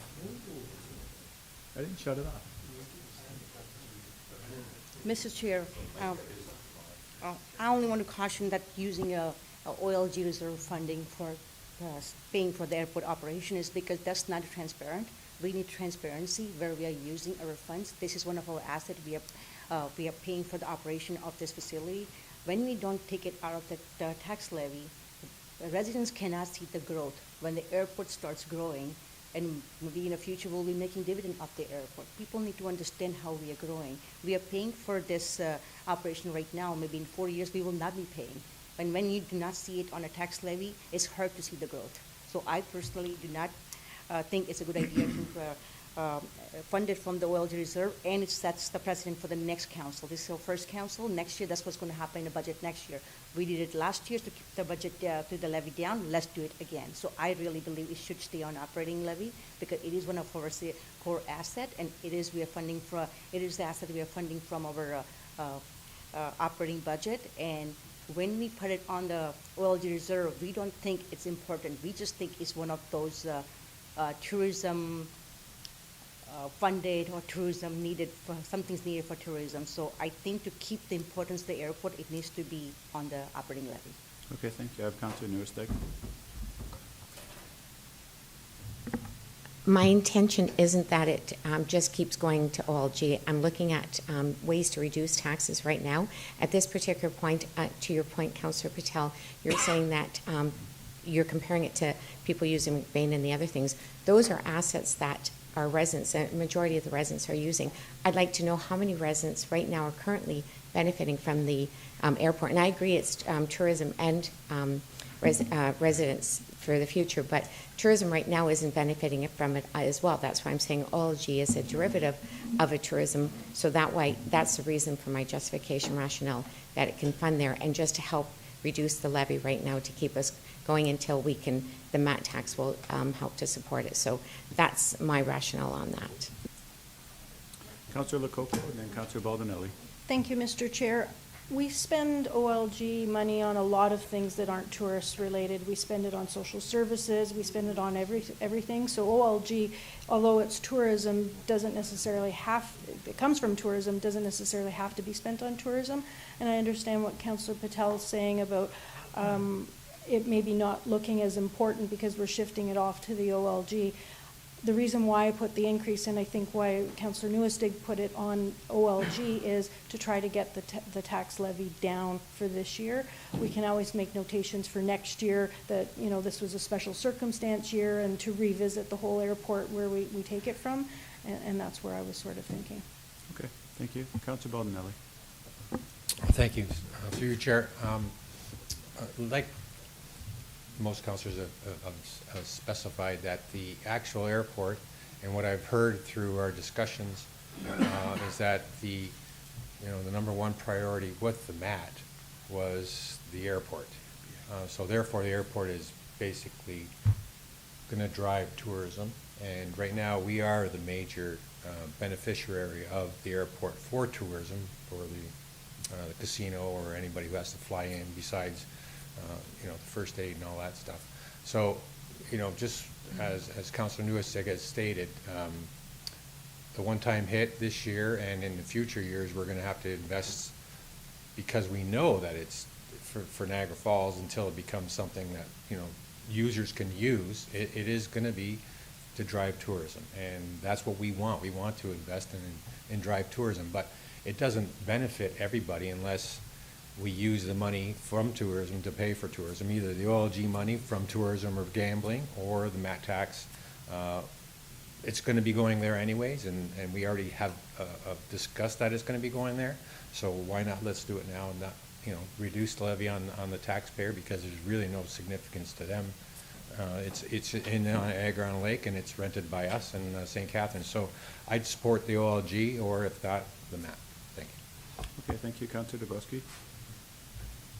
Yeah, maybe our CEO can comment through you, but I'm not sure if this is about optics or saving the taxpayer any money. I'm just trying to gather all the information here. But what is this, like the motion, I can appreciate the motion coming forward, but what does it actually mean for the taxpayer? And I can see the numbers here, but is it more of an administrative cost, or is it worthwhile doing, or are we too far ahead of the game? But maybe the CEO can comment on that. Mr. Burgess, want to try to tackle that one? I was hoping you would transfer this to Ms. Clark, the treasurer, but well, whoever would like to. But we fully spend our OLG resources each year. So if we do this transfer this year and we take pick your number, 93,000 or 300,000, that means next year we'll have 300,000 or $93,000 less of OLG funds to spend. And if we have the same consistent spending, we're going to increase the levy at that point in time to do it. So this would be what I would consider a deferral. So this would essentially reduce the taxes this year by pick your number. And if you want consistent spending for those other things, you're gonna increase your levy next year because these funds won't be there going forward. I don't know if I missed anything, Ms. Clark? No, but through the chair, I did want to add, we touched on it, that it'd be capital spending, and Councilor Lococo talked about it. So you saw I was very excited about potentially getting a 2% capital levy this year. So to our CAO's point, we not only use capital levy, but we use OLG funds for capital. So if you move 300,000 to it, you just took my $2 million capital levy and made it 1.7 million. Right. So don't like it. Okay, Councilor Newesteg. Through you, Chair, to Ms. Clark, how much do we have in levy or in reserves in our OLG fund?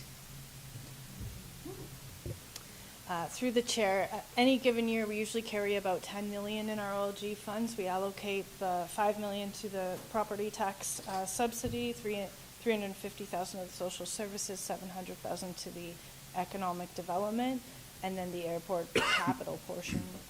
The rest is all sent over to future capital. We sit on that until the next capital budget and then allocate it. So that's usually anywhere around 10 to 15 million, depending on the timing of the payment. So we have. I say because the October payment comes in the middle of our capital budget planning. That's why. So what I'm hearing you're saying is that 10 to 15 million unallocated reserve money.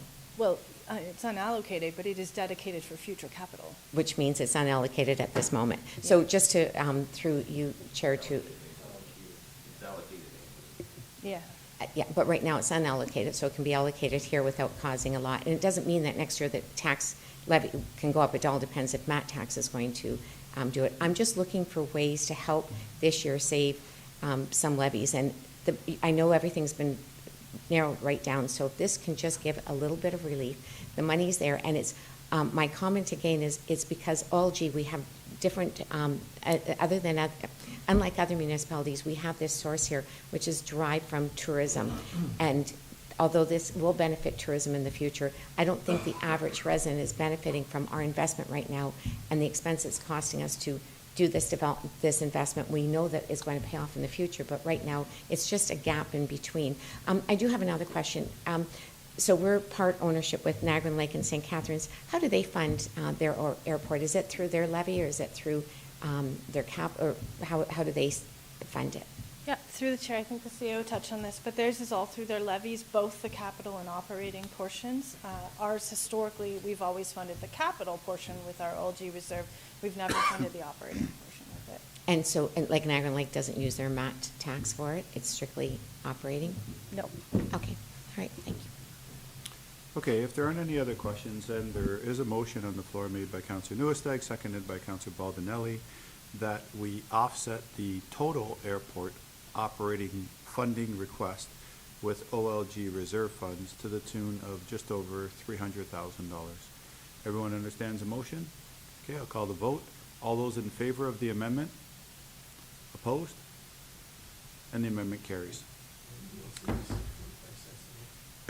Okay, so that means that we don't have to do the amendment for 93,000 from OLG. That also means that we don't have to do the amendment for the MAT tax to fund the operating request from the airport.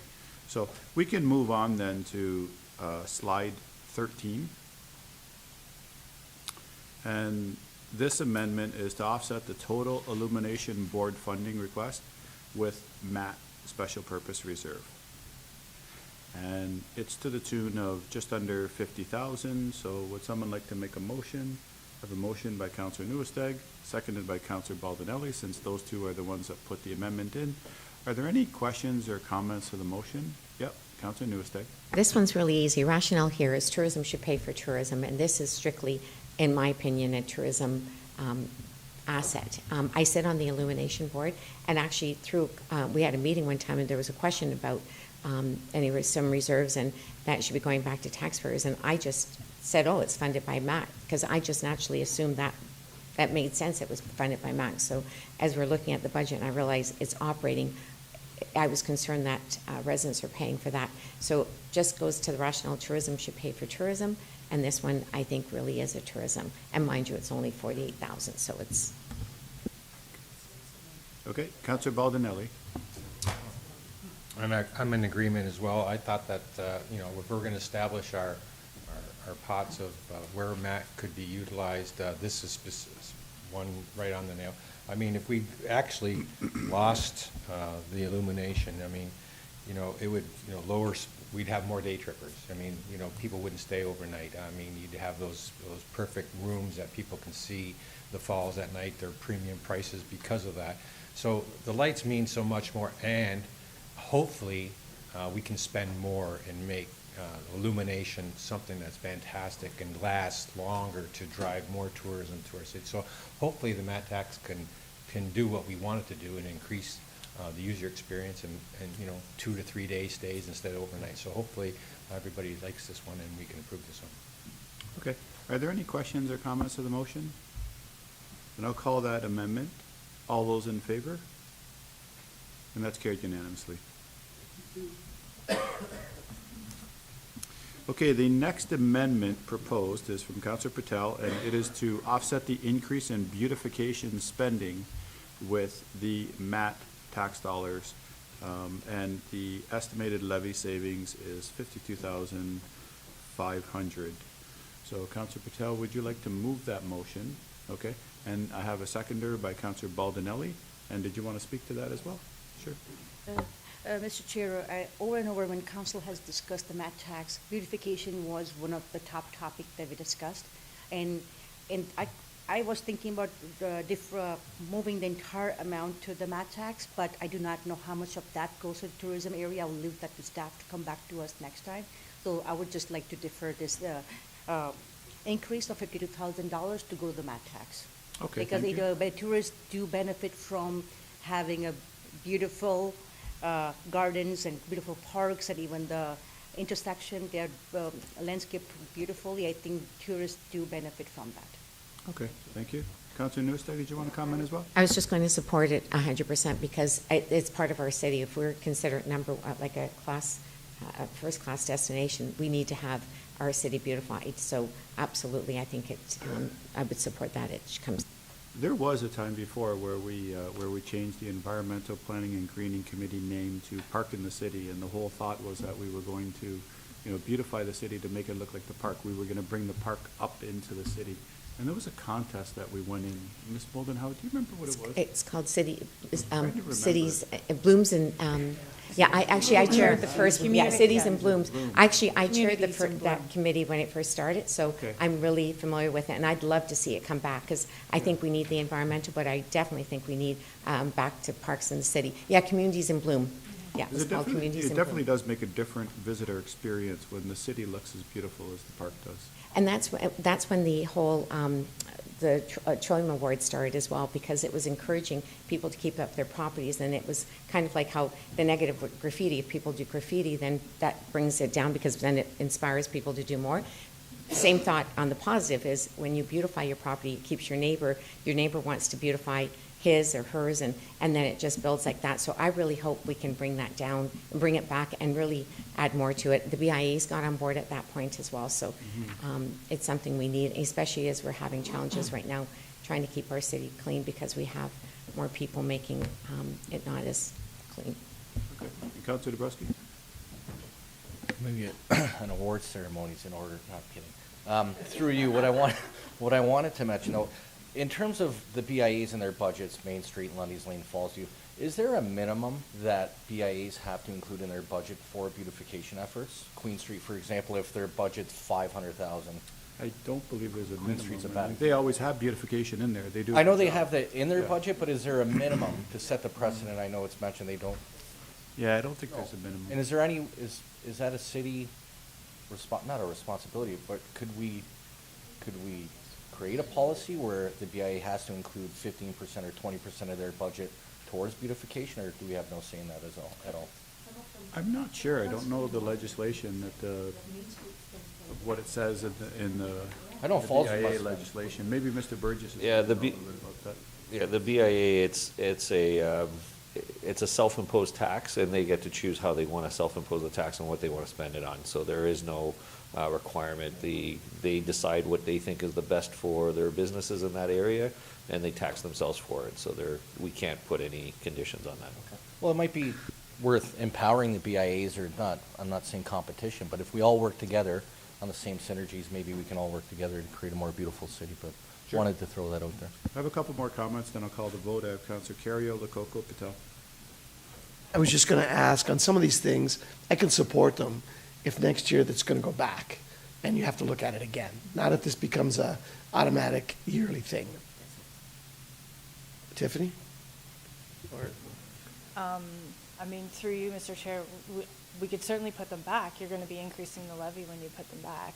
I understand that, but at this particular time, there may be, like right now, we don't have a lot of things that we've got Matt committed for, so I might go for it now, but then next year, you may have a lot of things you want to spend the Matt tax on or the OLG money, so I just don't want to make it so that this is etched in stone now. I don't know. I think at that point, it would be a decision of council. Councillor Lococo and then Councillor Patel. Thank you, Mr. Chair. One of the staff concerns was that we didn't want to set a precedent for the BIA to abandon what they were doing, and in conjunction with what Councillor Dabrowski said, I hope that we can do in addition to. I hope that whatever we decide to do could be in addition to. So they might say, well, what are you spending the money on? And then we can say certain areas that are outside of the BIA, and then they could continue doing what they're doing. Or we can say, well, you do this and we'll do this. But the hope is that they don't remove their support. So I think some conversations have to be had in order to achieve that. Sure, and I think staff can take that away and probably have those conversations. Great, with the different thank you. members of the BIAs. Councillor Patel, that's what you were going to mention? Okay. If there aren't any other questions, then I'll call the vote for the amendment. All those in favor? And that's carried unanimously. Moving on then, slide 15 is a proposed amendment to apply a general reduction to new position spending related to gapping, deferring the full impact of new positions to the 2027 budget. The estimated savings is $60,000. Councillor Newesteg, this was put forward by you. I'm sure you want to make the motion for that. And do I have a seconder to this one? Councillor Lococo, you I'll seconding second it so we can Okay. have discussion. So we do have a motion on the floor. Is there anyone that wishes to speak to the motion? Councillor Patel. Question. I did ask the same question to Mr. CEO last year for the budget process, that what happens to gapping dollar, and he had to give me great explanations, so I wonder if he can do the same today too. Like the explanation that is Yes. bolded on the slide? Oh, okay. Sorry, I was just wondering. Gapping dollars is something that happens in every business. People come and go, and you have timing differences. The challenge with gapping dollars, especially in certain positions like fire, for example, if we approve 2 new firefighters, they don't start till September. The police ran into this with the regional budget, and they only budgeted for those 3 months. And then the next year, you got a massive tax increase, so it's not transparent on the tax increases. But on a practical business matter, gapping dollars is how we generally make reserves or cover up for unexpected items. So when we have higher than anticipated overtime, when we have higher than anticipated salt sand costs because of winter, even though we might not be able to buy salt right now, that's where it comes from. Unexpected legal fees. There's a whole bunch of stuff where we can never budget that precisely, and gapping dollars allows us to have that without coming back to adjust the taxes or run a deficit. And I think what council has to do is judge us on how we've delivered surpluses each of the last 3 years. That's what's added to our capital reserves, and this year we used those excess draw from capital reserves based upon the efficiencies we gained over those 3 years. And that way, this year we had a $78 million capital budget. I might be corrected by the treasurer. But we had no tax levy impact on that because we were able to draw from reserves because we had added significant amounts to our reserves substantially from gapping dollars. So again, I look at this as, yeah, we can reduce it off the levy this year, but our gapping dollars go into reserve, which we pull for capital, so it avoids debt, which avoids interest cost. And this council has given specific directions on issuing less debt, only on major items. So again, we need those minor items to be sitting in capital reserve somehow to get it. So that's the, the practical explanation. There's the accounting explanation up there that it's not a best practice for budgeting because it's not transparent on the total cost that you've incurred. Okay, if there aren't any other questions, then I'll call the vote. All those in favor? Opposed? Okay, so that amendment does not go through. In the next amendment, if you look at staff's assessment, staff do say that that they could agree with this type of switch simply because OLG is already used for social service grants. So the recommendation is to offset the remaining levy-funded amount for social service grants with OLG reserve funds. The amendment was put in by Councillor Newesteg. So Councillor Newesteg, I would imagine that you want to move the motion. And do I have a seconder for this? Councillor Baldinelli. Is there any comments? If not, I'll call that vote. All those in favor? And opposed? And that's carried. Okay, moving on. We're on slide 17. We're making our way through them. This one was put in by Councillor Patel, and it is to reduce the fee for service for the Boys and Girls Club by 5.3% or $11,149 from $211,149 down to $200,000. So, Councillor Patel, I take it that you're moving that motion. Do I have a seconder for the motion? I'll Councillor second it Lococo, for you discussion. seconding it? Okay, so let me just write this down, please. Sorry. Okay, so I have a motion on the floor. Do either of you wish to speak to it? No? Okay, Councillor Newesteg. This one I will not support. Actually, it works out to, because before you talked about I think one of those slides, if we reduced it by 15,000, it equaled 2 cents a month. But why I am opposed to this, I sit on the Mayor's Youth Committee along with Councillor Strange, and we had a meeting at the beginning of the term, and the youth of our city highlighted two things. One is they don't have a place to go and they don't have things to do. And so we started to strategize where in our city, because the McBain Center is flourishing because it really is very geared to seniors, and seniors are loving it. And to me, it's one of our prized possessions of our city right now for the use and the benefit people are getting. But our youth need a place as well. We have a Boys and Girls Club, and we've spoken with the executive there, and there's a lot of empty space there. So we are right now looking at trying to see how we can incorporate our youth and have a place. And youth are, besides everyone knows they're the future, but we don't want our youth on the street. We want to be able to provide a place that is safe, where they can interact. They talked about being able to do their homework, just hang out, play sports. That is an ideal facility. It's on a bus route. It's close to a lot of the schools. So it just makes a lot of sense. And I don't want to give the message to the Boys and Girls Club that, yes, we want your facility, but we're not willing to support it. So I really encourage councillors to make sure we do support the Boys and Girls Club. I don't know if Councillor Strange wants to add anything to it. No. I have Councillor Carrier.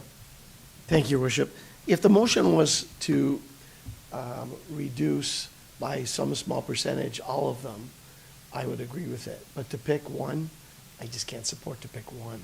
If it was like, say, to knock off a point or 2 points or not let anybody have an increase, I could support that, but not if we're going to just choose one out of the group. So I'll have to say no to this one. Councillor Patel. Yeah, through your chair to Councillor Carrio's question. Most of them are social services we are supporting, like Project Share, Women's Place, and I think Patstone does all the services we're supporting. And I have one question for Ms. Moldenhauer. Do we have to fund this Boys and Girls Club facility to use it for the residents of Niagara Falls? Through the chair, historically, we had funded this club when the city did not provide direct recreation programs, because of course, when we built McBain in 2005, the YMCA provided all the programs. So when the city took over McBain, we now run direct programming, swim lessons, various sports programs, lots of drop-in activities. So to answer your question, we do not need to provide them with funding. This is something we have done historically. The club is membership-based. They do have other sources of revenues. The reason why we have continued to fund is our city is growing, and we actually cannot accommodate all of the recreational needs of our community. For example, swim lessons. If they did not provide any swim lessons, we would have a very long waiting list. But we are not mandated to do this, and of course, the building is available there for the public. To that point, through your chair, so what is the return we're getting from the investment? Like, how much are we using the facility?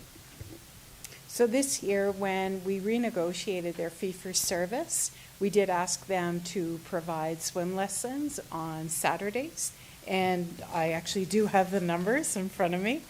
So this year, with the club opening up on Saturdays, they were able to have 693 students enrolled. In comparison, and we have been doing lessons longer at McBain, I think we do a great job, the city was able to accommodate 5,381 participants. The number of swimmers that they had for their public swimming and lane swim, they had almost 20,000 in the pool. At McBain, we had almost 70,000 in comparable. But again, we are open longer. We have more classes running and obviously more public swim time. Thank you. So are we going to be able to use more of the facility, not just swimming pool? Are we going to be able to use their gymnasium and other areas too? Through the chair again, we can sit down and negotiate this. They definitely were positive about adding additional swim classes. And as Councillor Ruth Ann was stating, the facility is perfect for youth. And I believe there is capacity in the evenings to use their gymnasium and some of the multi-purpose rooms. So it'd be great to hear what the youth, what they're looking for, and then how the city and the club can work together. Thank you. Chair, I'll take the motion back, but I would like to see maybe a report on how much we are getting out of the $11,000 we are getting. So when you're negotiating with them, I would like to see what progress we have made. Thank you. Okay, so you would like to withdraw your motion, so we have no proposed amendment. So we'll just move on to the next amendment. So the next amendment is to reduce doctor recruitment by $200,000.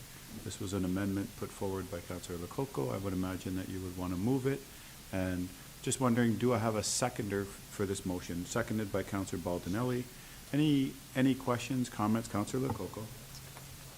Thank you, Mr. Chair. The reason why I put this down there, I'm okay with what we've already committed before. It was the extra $200,000, and before I saw an article, and I'll get into the article in a minute, but before I saw the article, we talked about, I'm always having a problem with this word, scope creep. The province is not giving us the services that we need, and as a municipality, we're stepping up and providing resources to our municipality because of that, and I've always been against that. I know we need new doctors. Everybody agrees with that. We need doctors. And recently there was an article with Minister Jones saying that she wished that last week she said that she does not want municipalities to offer incentives to doctors. It's creating an arms race, Hunger Games type of attitude. Yes, we need doctors, and I'm disappointed that the province is not stepping up. She did say that everybody would have a family doctor by 2029. I do have a challenge with that 2029, but I removed the $200,000 off of this budget. And again, it is for the tax levy, it's not OLG, so that's why I removed it from the budget. I think we need to be careful. We've seen this scope creep. The hospital, we need the hospital, but Niagara Falls has put in more than their fair share on that. We're looking at a hospice. We're looking at things that we need, but are they really our responsibilities. And I'm afraid if we keep doing that, we're going to be expected to, and now the province is saying no. They did say that they weren't going to legislate not doing it, but who knows what will come. There was just this last week. Okay, thanks. Thank you. Oh, yeah, go ahead. Ms. Clark just wants to clarify something. Thank you, through the chair. I just want to clarify, you mentioned an increase of 200,000, so the doctor recruitment didn't increase the bottom line of the levy. We did increase the doctor recruitment by 100,000, but we also increased the transfer to reserve. But 200,000 is the amount sitting on the levy, same as last year. So it would still result in a levy reduction, but there was no increase to the levy in this budget. I just wanted to be clear about that. Thank you. It's the 200,000 that I'm talking about. Thank you. Okay, Councillor Patel. I have a question. Have we actually had any success with this program for landing any new doctors? Okay. And for me, it's like I have always been against this recruitment incentives because we pay income taxes, and part of the income tax is a health tax that goes to provincial government. Not lots of people know that we do pay health tax. We pay property tax, and we're asking for the physician recruitment. I think it's just not the right practice. I never supported that, and I'm not going to stand in the way if other council wants to put money forward to recruit a doctor, because people do need a doctor. Even though people have a doctor, they have a hard time getting an appointment with their family doctors. We have wait times in the ER for 8, 12, 18 hours, and I do agree. I read the same article that Councilor Lococo read, and Minister Jones is saying that we should not be giving the physician recruitment bonuses. So are we aligning ourselves with the province? Are we going to do our own things? I just want to know where staff stands. Are we still going to align them with the provincial priority?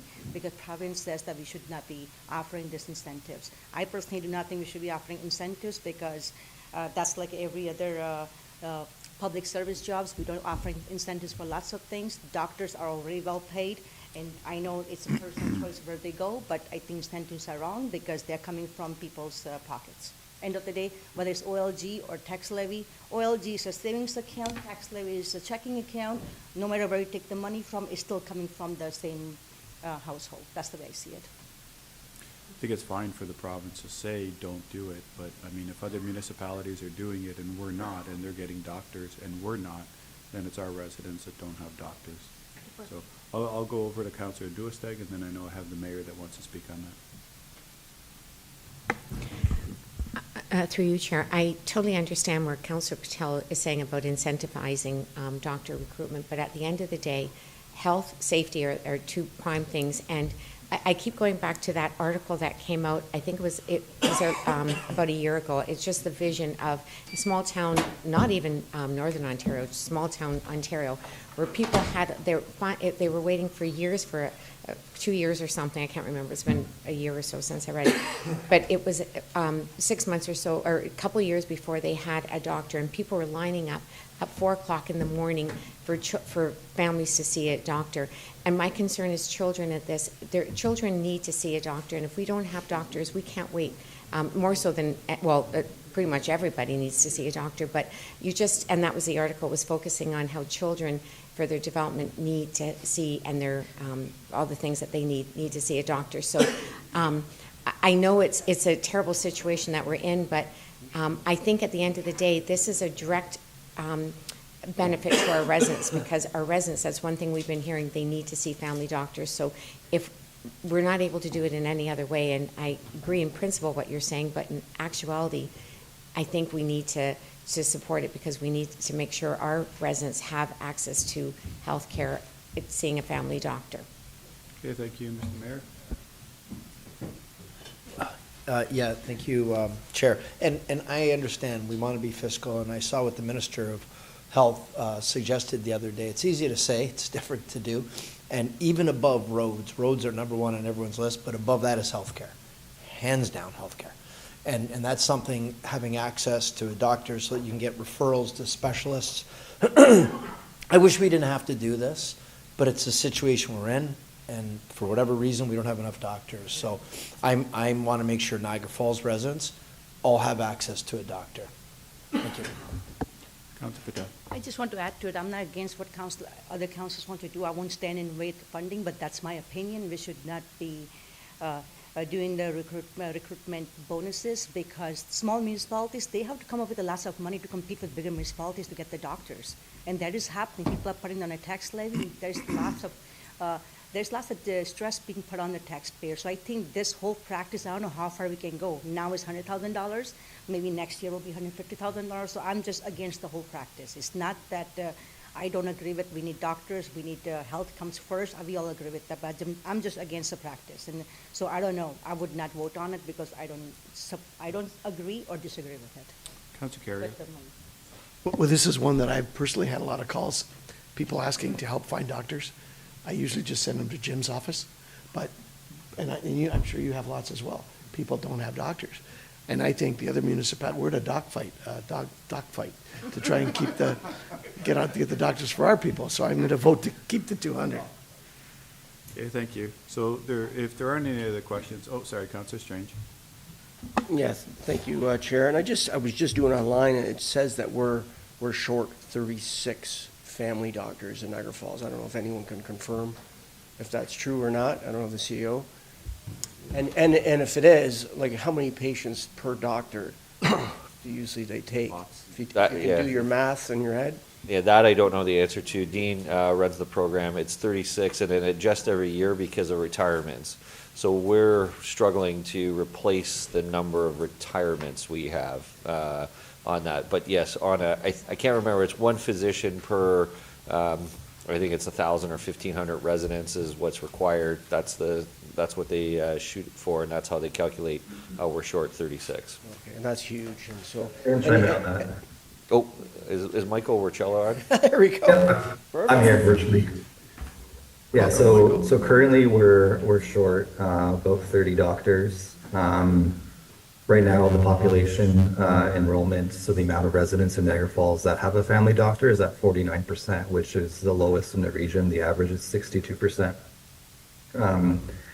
In the last year, we were successful in enrolling 10 new doctors in Niagara Falls, but we still are quite deficient. So just looking kind of at the recruitment program, it's definitely not meant to be indefinite. It's meant to bridge a gap for us to get those numbers up, and then council can either reduce that amount or relocate it to other areas.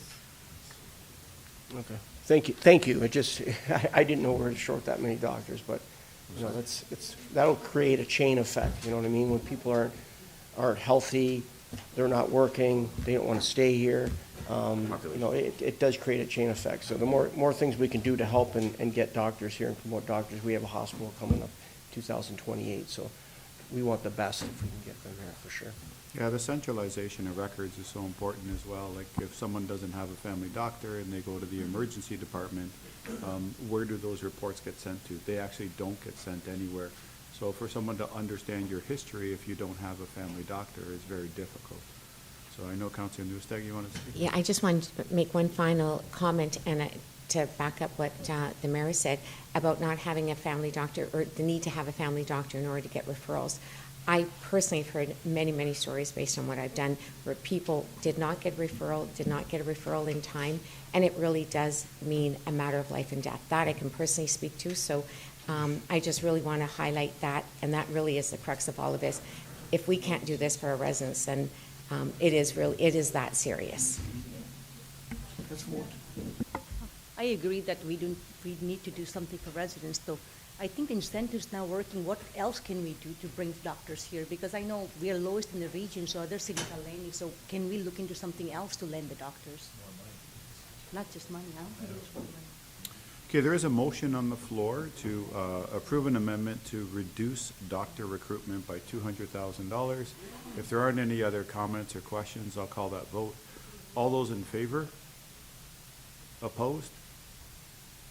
And the motion is lost. And the motion is lost. Okay, moving on to slide 19. Slide 19, the recommendation is to remove the entire fee for service, $700,000 for the Niagara Falls Innovation Hub. And It's an amendment put in by Councillor Lococo. I would imagine you would want to move this. Do I have a seconder to the amendment to remove the funding for the Niagara Falls Innovation Hub? Councillor Patel, are you seconding the motion? I will not support it, but I'm seconding it because I want to say that we just saw the presentation. We see what a great work Hub does and how many people are being supported. I will not support the motion. I seconded it. I wonder if anybody else wants to say something. I think I would not want to remove the fundings because Hub does an amazing job in the city, because we always complain about us being a tourism-heavy city. Here we are supporting entrepreneurs and small businesses to grow and supporting our future generations. So I think Hub does an amazing job, and I will not support the motion. Okay, so if there aren't any other comments, then I'll call the vote to remove the funding from the Niagara Falls Innovation Hub. All those in favor? Opposed? And that motion's lost. So moving on to our last amendment. Yes, this is an amendment to further reduce the increase in fee-for-service for the Niagara Falls Public Library from a 3% increase to a 2.5% increase. And the amendment was put in by Councillor Newesteg. I would imagine that you would like to move that. Yep. Okay, let me just see if there's a seconder to the motion. Is there a seconder to the amendment? Seconded by the mayor. Okay, go ahead, Councillor. Yes, this one is really about equity. If we as the city are looking, and you've heard our discussions all night about, and we've had fruitful discussions and about where we're cutting, and yet we have an agency that is able to work at 3%. I know they've already been reduced from 3.5, but if we have to reduce ours and hit close to a 2.5, I think it would only be fair that they are similar to us, and they have to work harder to find some savings. Okay, thank you. Any questions, comments? Councillor Lococo? Thank you, Mr. Chair. I do have a few comments. I do sit on the library board. I want to give you some figures. In 2025, the in-person visits were up 11%. The items borrowed were up 2%. The active card holders were up to 14%. That's 25,997 residents that have cards. The virtual visits were up 6%. The Wi-Fi sessions were up 10%. The computer sessions were up 23%. They work with schools. They're either in-school, library, or virtual. There were 496 class visits, which reached 11,086 students. There were 234 outreach programs, there were 8,382 attending those outreach programs. They also deliver to clients at home that cannot get out. They have partnered with the Early On Center, so they have all of that activity going on and those connections. It's running revenue neutral. When there's hard economic times, the library sees an increase in service. Not everybody can afford to do those services, so people look for activities that they can't afford and they go to the library. The library also serves as a warming and cooling station in coordination with the city, so they're providing that service as well. They also partner with many service organizations such as NASO, Positive Living. They provide income tax clinics for residents. Now, the initial 3.5% increase that the library started at already had cuts, and most of the increases were for expenses that they have no control over. Just as the city, we've heard tonight, there's certain things that we don't have control over, such as increased cost of living, wage progression, pay equity adjustments, technology and tech security, and increased operating costs. The mayor did reduce the increase to 3% from 3.5%, and the library was working very hard to achieve that. Now another decrease of 0.5% will result in cutting levels of services, staffing, or collection. There's not a lot of wiggle room in their budget. They're working hard on a fundraising plan, applying for grants, and reducing resource costs by working with other libraries. I can't support this amendment. Thank you. Mr. Newesteg, please. Thank you, Chair. I just want to start by saying I think the library does a great job. That's why we're giving them 2.5% increase, which is slightly above the rate of inflation. We've got like the hub, who talked about all the great successes they have had, and they're asking for 0% increase.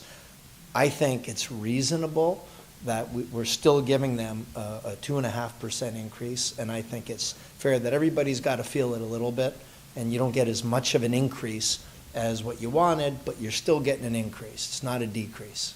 Thank you. Okay, thank you, Councilor Newstead. And I just want to be clear that my motion isn't against what they do. I appreciate all the services that the library provides and their dedication, everything that they do provide to our residents. However, again, if no different than our city, I think our city is working very hard and providing a lot of services as well. It's just, we've been here all night trying to cut. I think it's only fair that if we have to come to this level, then our partners should be operating at the same increase. Okay, thank you. If there aren't any other questions to the motion, then the motion is to reduce the Niagara Falls Public Library from a 3% increase to a 2.5% increase. And if there aren't any other questions, I'll call that vote. All those in favor?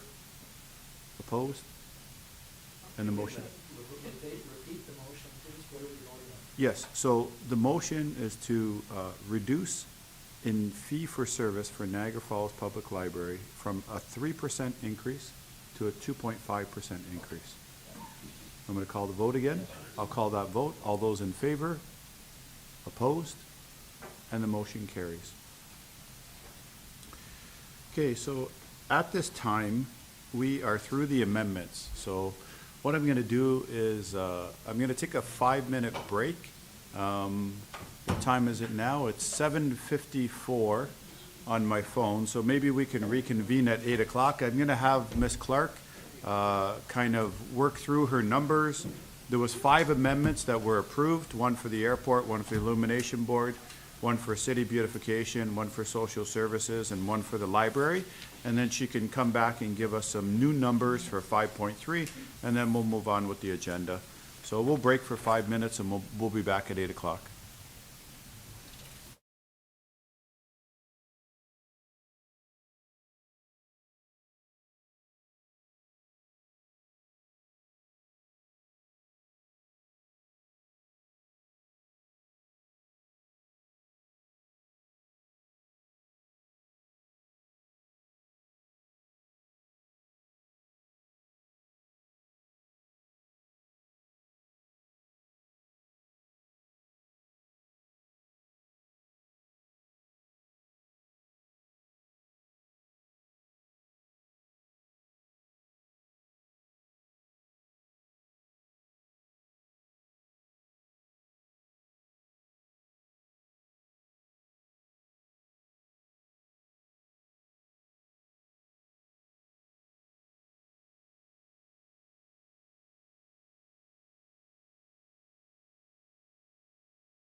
Okay, welcome back, everyone. So we've had an opportunity to just adjust the numbers slightly, and I know that Ms. Clark has a slide that she will put up on the screen so that everyone can see it. So if we look there, add OLG funding to offset the city's airport contribution, that's $300,000. Add MAT to fund the illumination board, just under $50,000. Add MAT to fund beautification, or the increase in beautification, just over $50,000. Add OLG for social services, just under $40,000. Reduce the transfer to social services reserve fund by $10,000, and then the last one was to reduce the funding to the library. Right. Okay. So that is a difference of $480,000. So the revised mayor's proposed tax levy increase for operating is now 2.43%, with the mayor's proposed tax levy increase still remaining at 2%. Okay? If everyone understands those numbers and agrees with them, those were the 5 amendments that we had. Then we can go to the next slide. And so what Ms. Clark has done is in 5.3, there's the first 6 recommendations. The first 5 are that we receive all of them. So we receive the mayor's budget, but Ms. Clark has changed the numbers to reflect what the new numbers are going to be, and she's just put them in there in red as revised. So if council is comfortable with the new numbers that have come as a result of passing the amendments, then I'm looking for a motion to receive the first 5 recommendations and to direct staff to find alternative ways to manage fleet and replacement vehicles to reduce the impact on taxpayers, which is recommendation number 6. I have a motion by Councillor Newesteg, seconded by Councillor Carrio, to pass these 6 recommendations. Are there any questions to the motion? Yes, it is to receive the mayor's budget. That's correct. Councillor Patel. Do we have to receive them all together, or can we separate them? We're just receiving. Just receive all together? I mean, yeah, technically you can separate them. Is there one you want to pull out? Yes, I would like to pull out number 3. Number 3, okay. So then the motion would be that we receive 1, 2, 4, 5, and number 6 is to direct staff to find alternative ways to manage fleet. So that is the motion on the floor, made by Councillor Newesteg and seconded by Councillor Carrio. I'll call that vote first. All those in favor? Opposed? Okay, that motion carries. And this next motion I will be looking for is that council receive for information the new staffing requests identified in attachment 4. So who would like to make that motion? I have a motion by the mayor. Sure. Seconded by Councillor Baldinelli. If there aren't any other comments, I'll call that vote. All those in favor? Opposed? And that motion carries as well. Okay, with that said, we go down to number 7 now. Number 7 is to shorten the review period. So if council agrees with shortening the 30-day review period, then I'm looking for a motion to shorten the review period. Motion by Councillor Dabrowski, seconded by Councillor Baldinelli. If there aren't any comments, I'll call that vote. All those in favor? And that's carried unanimously. If you go over to the next page, the next page deals with the veto rights of the mayor. And so it's appropriate at this time to ask the mayor if you would like to veto any of the amendments. Don't forget the baby finger, yeah, in the side of the mouth, right? Exactly. So you can take your time. You have 10 days to do it, or you can tell us right now whether or not you wish to think about it. I've thought about it, and I'm comfortable with this. Thank you, Chair. Okay. So since there are no amendments that are being vetoed, then you can consider the tax levy supported budget for 2026 as adopted. Okay, moving on then, we have the consent agenda. There's one item on the consent agenda.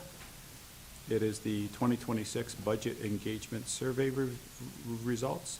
Looking for a motion to receive the report. Motion by Councilor Newestag, seconded by Councilor Lococo. I'll call that vote. All those in favor? That's carried unanimously. Thank you. And then the last item on our agenda is our bylaws. Looking for a motion for a first, second, and third reading. Motion by the mayor, seconded by Councilor Carrio, that the bylaws be given a first, second, and third reading. And I'll call that vote. All those in favor? And that's carried. We are adjourned.